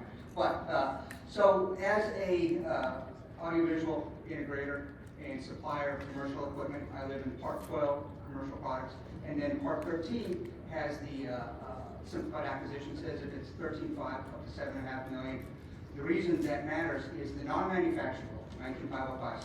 It's been waived for years for anything that was Part 13. So up to $7.5 million, basically, I never saw a contract where the non-manufacturing rule applied. I thought, well, why is this great benefit to small businesses waived? And if you read the facts, you know, the FAR Advisory Council said we waived it because contracting officers weren't setting aside, because it was so complicated, they said they said, well, let's just avoid the set aside, so let's waive that complicated factor. Fine. Well, it turns out, last September 10th, 2021, a year ago, it was unwaived. And all the way down to the simplified acquisition threshold, and for hub-zone, women-owned, and STD USPs, there's no dollar limit. So suddenly, the NMR is in full effect. I'm like, dang, okay, I gotta get smart on this. Well, here's why I'm bringing this to your attention. Turns out, one of the departments, I won't name it here, said, you know what, we didn't set it aside because of the NMR. In other words, it's such a burden, we're not gonna set it aside, so we're now back to where we were. Then another department, which I'll leave nameless, agreed, yes, this should be NMR. They revised the solicitation, posted as an NMR. I submitted an offer. Then they canceled the small business set aside. And they said, because nobody submitted an offer that was 100% small business products. That's not the rule. The rule is 50%. So the point is, now I'm sorry, Jimmy, looking right at you, because yes, this one's US Navy. The point is, this is brand new, and nobody's talked about it yet. And if you're anywhere within commercial products, the NMR and its effect, and I assume it was brought back in because of this whole effort of let's support, you know, made in USA, let's support small business manufacturing. So whether you want to address the NMR directly or others, the point is, what does the OSBP, what does the Small Business Office do to help navigate the complicating factors that exist in contracts for small business? So Elijah, what is OSD going to do about this non-manufacturing?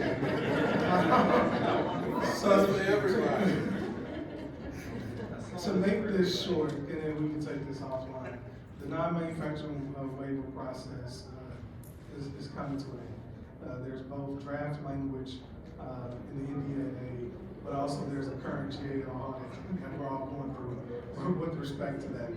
What I will say is that the waiver process was put into place to allow us to target small business set-asides on supply contracts, where in certain sectors and industries, we didn't have domestic capabilities, so to speak, and from a small business perspective, to provide that product to the government. And so we're working in tandem with the SBA right now on this issue.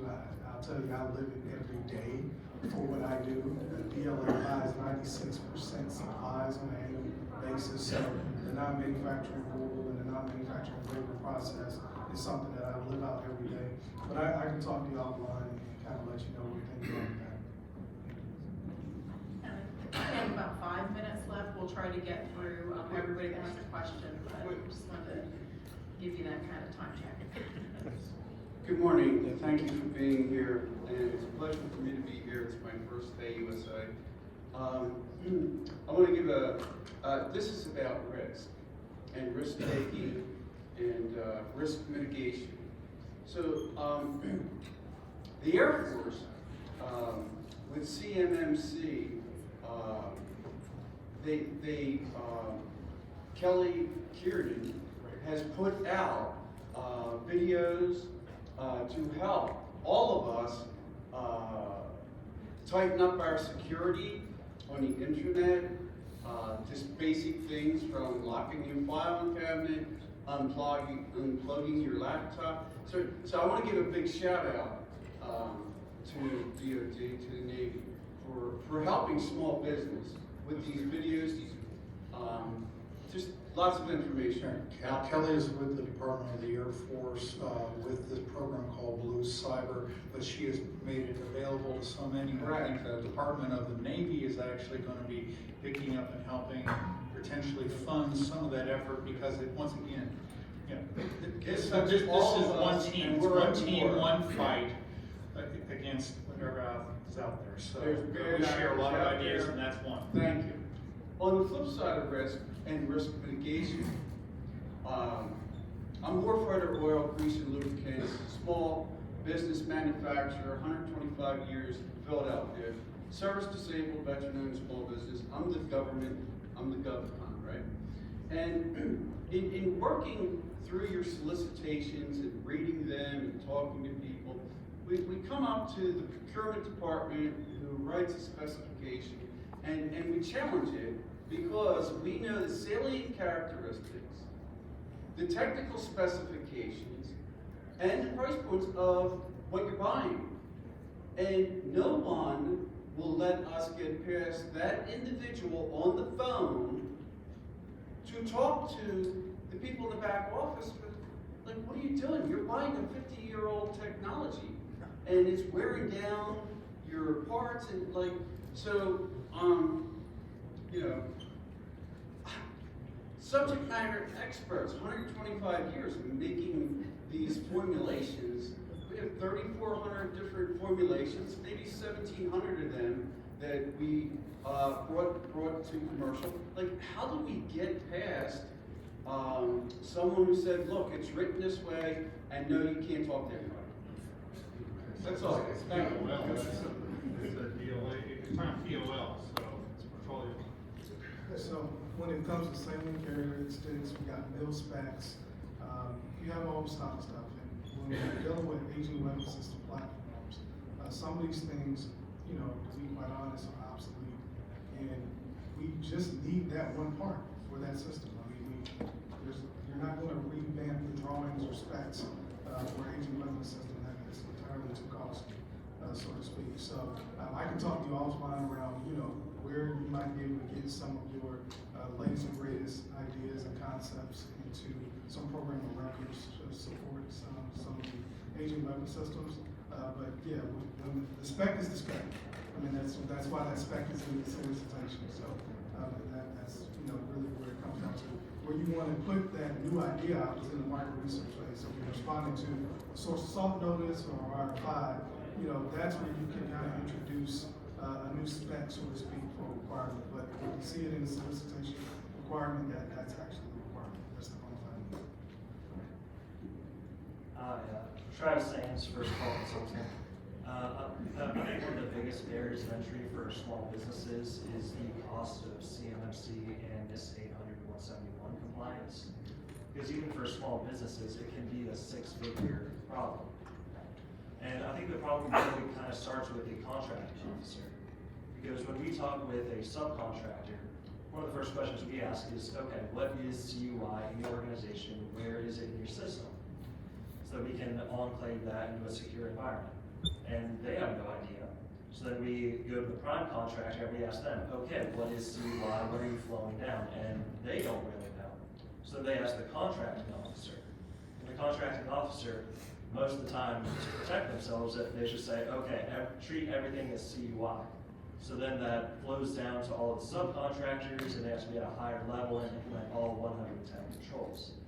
And those costs are going to end up being passed on to the DoD eventually. So I don't know if there's anything we can really do about that. So good question. Our office is funding a program called Project Spectrum. You can look them up online, projectspectrum.io. Free of charge. They do risk assessment, cybersecurity type stuff. Just reach out to them. In addition to what Scott mentioned about cyber, Department of the Air Force does some cyber events, I believe every Tuesday. That Kelly goes the cyber events at 1 o'clock actually. And I believe the other agencies and services are doing things as well to help our small business suppliers be cyber ready. And so can I just add, I think this is very similar to what we're facing in the intellectual property arena, where for years the default has just been to ask for everything, right? And so what you're up against is, contracting officers requiring activities. We've both had, marketing and security requirements, but with the evolution and the focus on CUI, it is difficult for those people to really be able to figure it out themselves, right? So it's a knowledge and education point that we need to do a better job of across the federal government of understanding our information, what level it really needs to be protected, because you're right, the default is going to be, well, let's just say everything is CUI, and then then we won't have a problem, right? Then we won't inadvertently leak something or have something marked incorrectly. So I don't think that there is an easy answer, but I think training and education of the whole workforce is really part of that. The contracting officer, frankly, other than the contract itself, the procurement information, they won't be able to make that determination. It really is the customer that needs to figure out how to help you figure out what information needs to be protected. So, yeah, no easy solution, definitely Project Spectrum, the Blue Cyber, all good resources, but when it comes to the marking, that's really on us to do a better job. And right now, we're not doing a great job. Hi, Joe Grebenstein with Aquima, and I just want to thank all the members of the panel today. I sat in listened to a lot of these panel discussions, and I think that I'm hearing more innovative ideas than ever before about how to reach small businesses and how to increase the small business spend by the federal government. And one thing that Mr. Daniil mentioned, there are a lot of innovative ideas from all the panel members, but Mr. Daniil mentioned that you had identified companies that were proven past performers in certain NAICS codes with other agencies that weren't doing business with your agency. I think it's a fantastic idea. Once you identify those companies, how do you reach those companies and try to get them to respond to your requirements? Make sure your SAM.gov profile is up to date. So we pulled all that information from SAM.gov, and so the points of contact, email addresses that were identified in those SAM profiles, we sent them a direct email. And our first webinar actually for our targeted NAICS code outreach is coming up next month.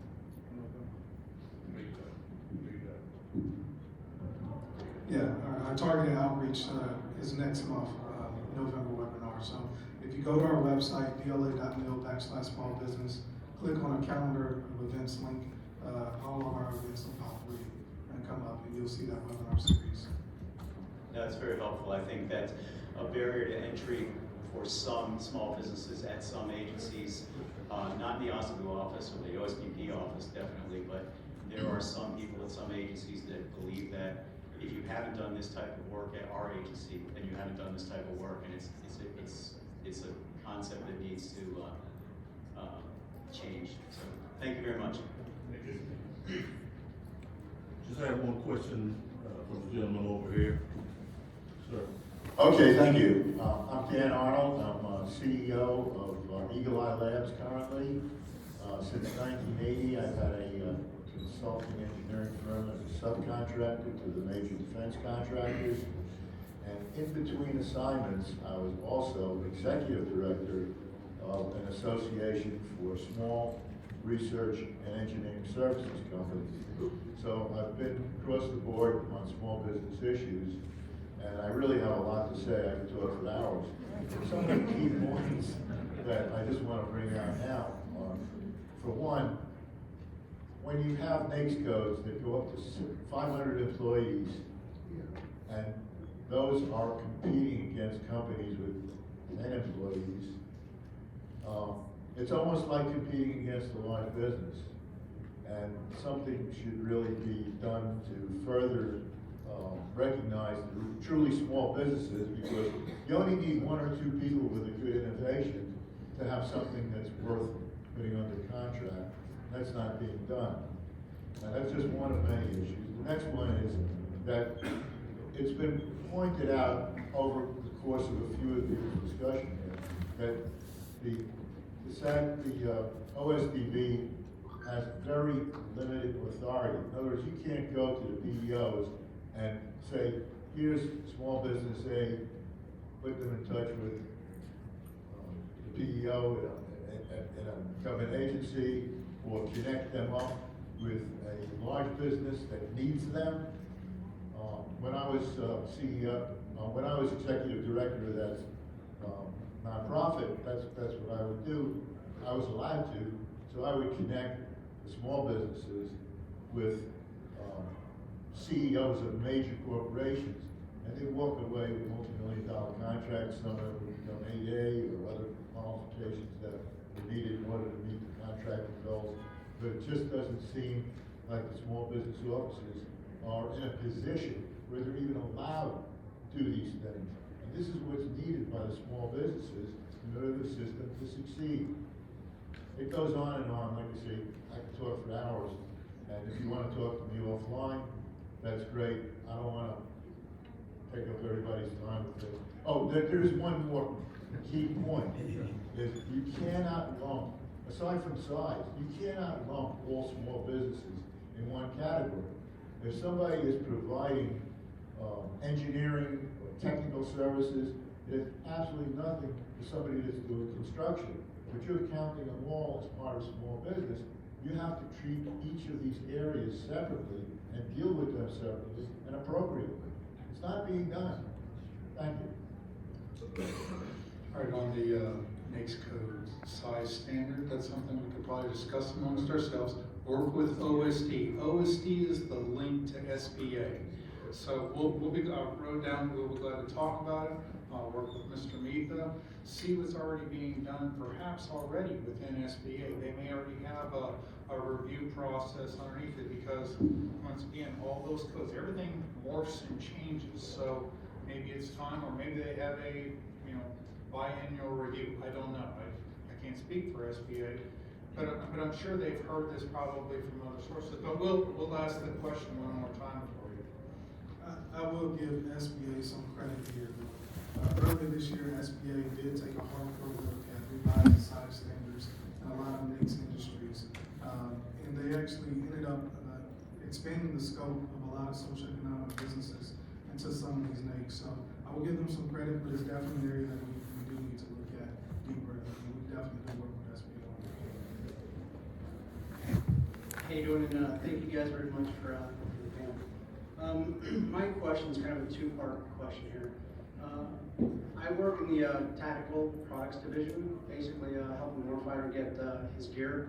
Because a lot of times with warfighter, they don't just need boots or bulletproof vests or helmets. They sometimes lump that together. So with the NAICS code problem, the DLA has an SOE contract out right now, TLS, right? So you're shaking your head, you know where I'm going. So on that contract, which was 10-year, $33 billion contract, you have 6 primes, and I think 3 of those primes actually combine into one. And on that contract, there's somebody on there that they do about $3 billion a year. But because their NIAX code is under 500 people, they're considered small. But with that, I haven't seen yet once where there was a socioeconomic call on that contract at all. 10 years, $33 billion to people who are making $3 billion a year on that. So here's the question. Any thoughts to breaking that up and making that some kind of socioeconomical? How have we been?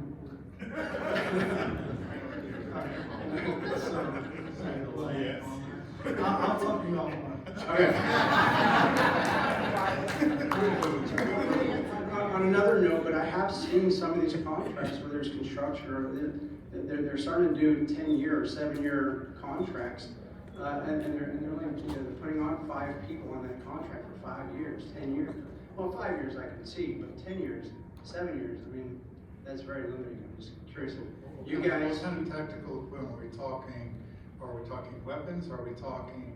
Well, it actually goes from top to bottom. It can be weapons. I've done weapons in the past. Okay. In other words, if we put it in a kit, right?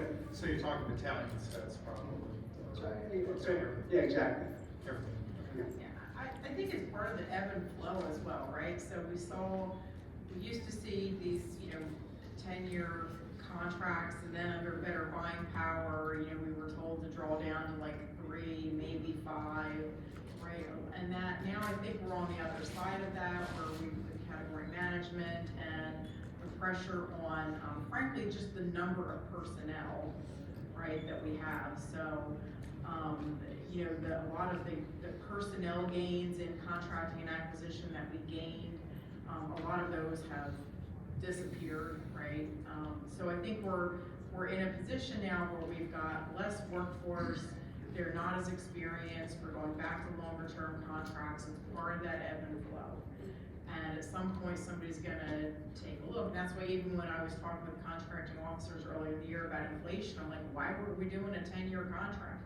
Right, that makes no sense to lock in labor rates at inflationary prices, right? Because we were told to, Right.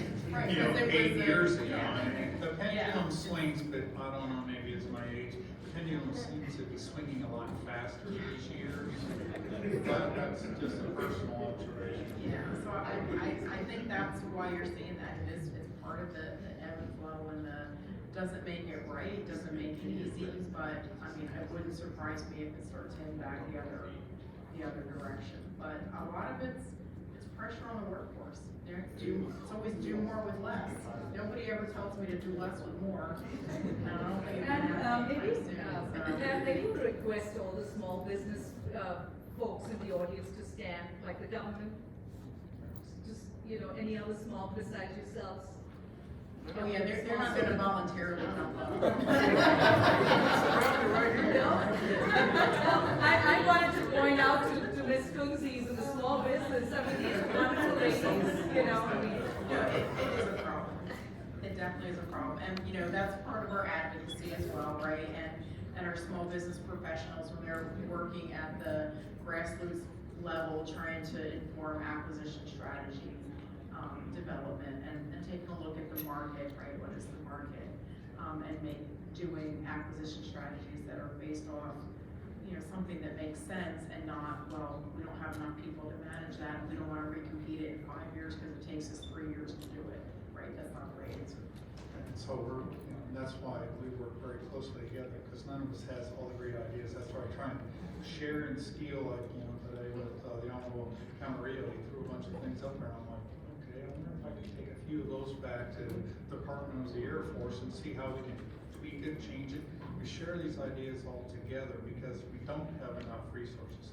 Similarly, within the Department of the Air Force, we've created what is a board of directors, so to speak, with all of our MAGCOM and our center small business directors to pull them together, and then we have kind of a coordinated objectives and key results like Google does, where we can't do everything, so what can we kind of all do collaboratively and work on together?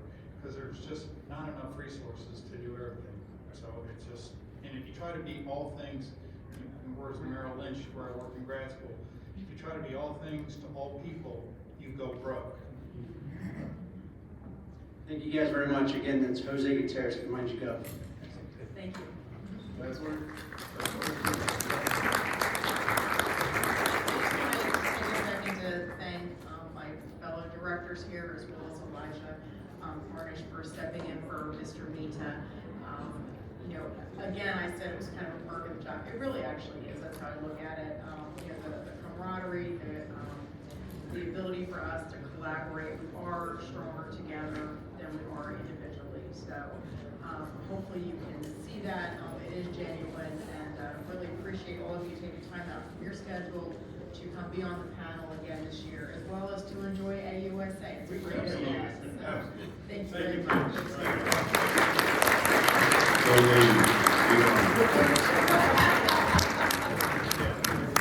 1:30, we'll have a panel, Please come back.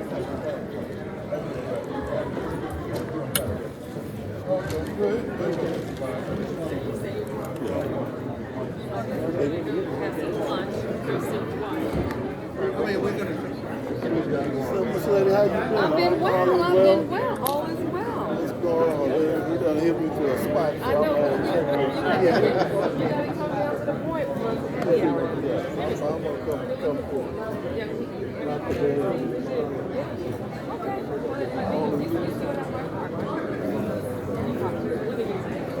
But the thing about it, you're definitely in that area, because you know I lived down the street from here, female, and yeah, they on this part of the thing together.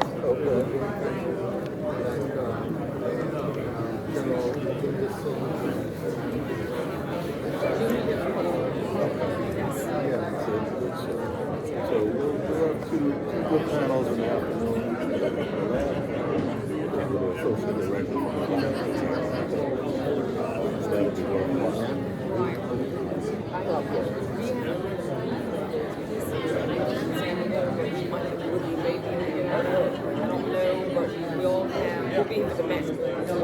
Yeah, everybody be here tomorrow also? Yeah. Probably not the speakers, but Kyle will be here, right? we'll have all the, about 30 federal agencies. Yeah, we have a, right, so if there are some openings that So development they should have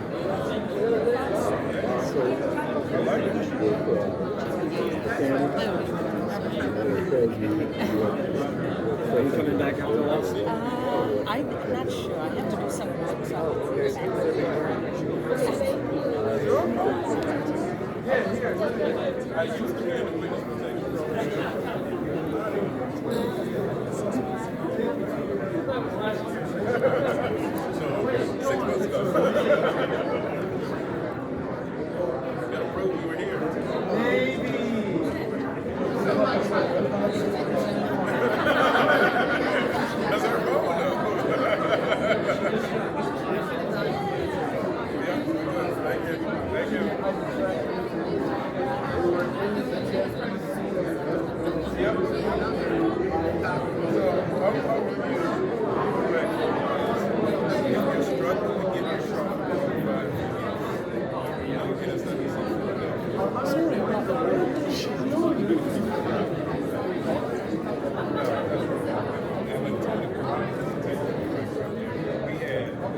everyone came. I will absolutely. All right.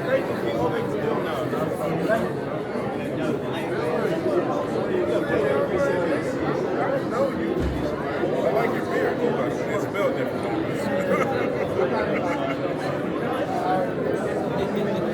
Yeah.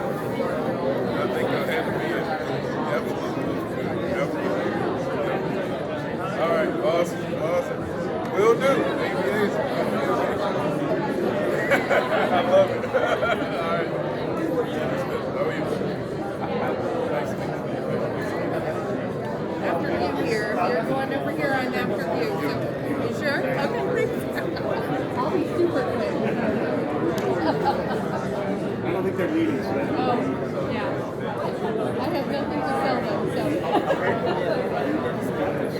Oh, no. I'm with PTAC. I'm an Indian at PTAC.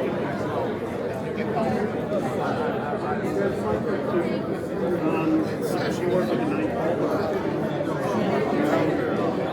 I don't work in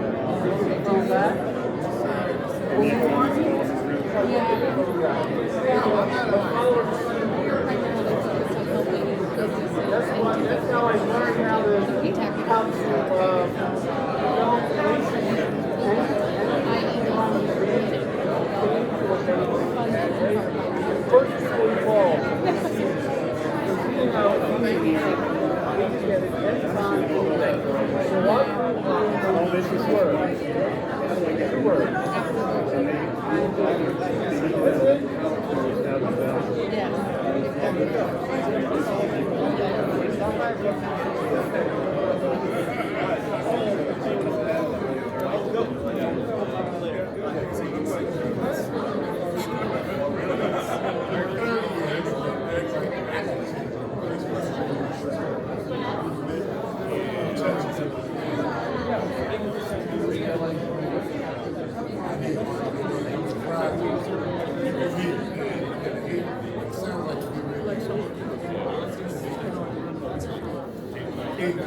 Yeah, right? Every time I see you,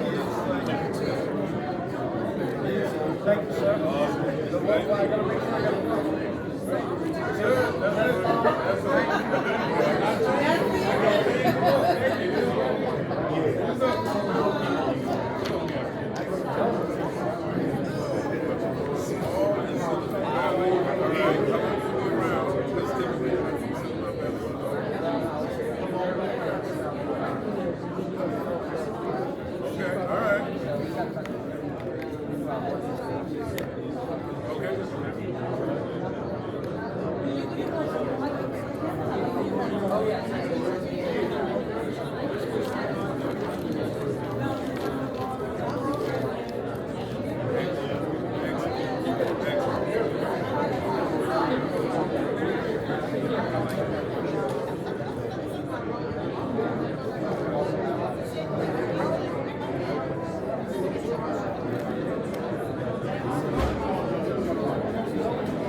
This is the guy with the name. What do you do? Oh, wow. Milk though. I'm trying to say. What should I say stuff? You need to help me when you say it. Where am I? I can't say it on the street. Well, I can say it on the street, but I have to bring it somewhere. Okay. be out there in the rain going, well, I saved you, but electric storm hit me.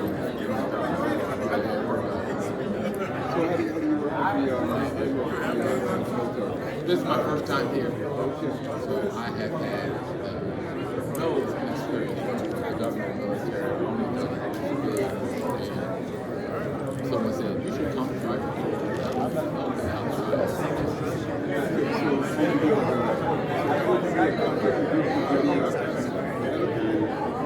Our company would like supply medical services to staffing, anything to do with medicine we can do.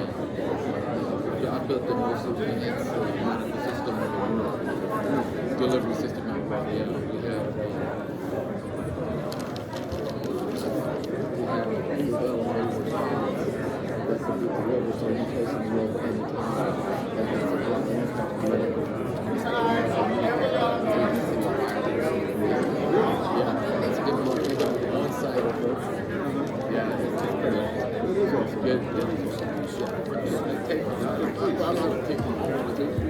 so it's pretty awesome. Medicine for about 40 years is not. This is our new service we're doing in society. It's just, yes, I'm in it. It's sort of like last year in the Navy, it took me like 3 years to do. I couldn't believe it. Like, my wife was saying, you should go to the government. I hate that. I took like I'm tired. Is it really?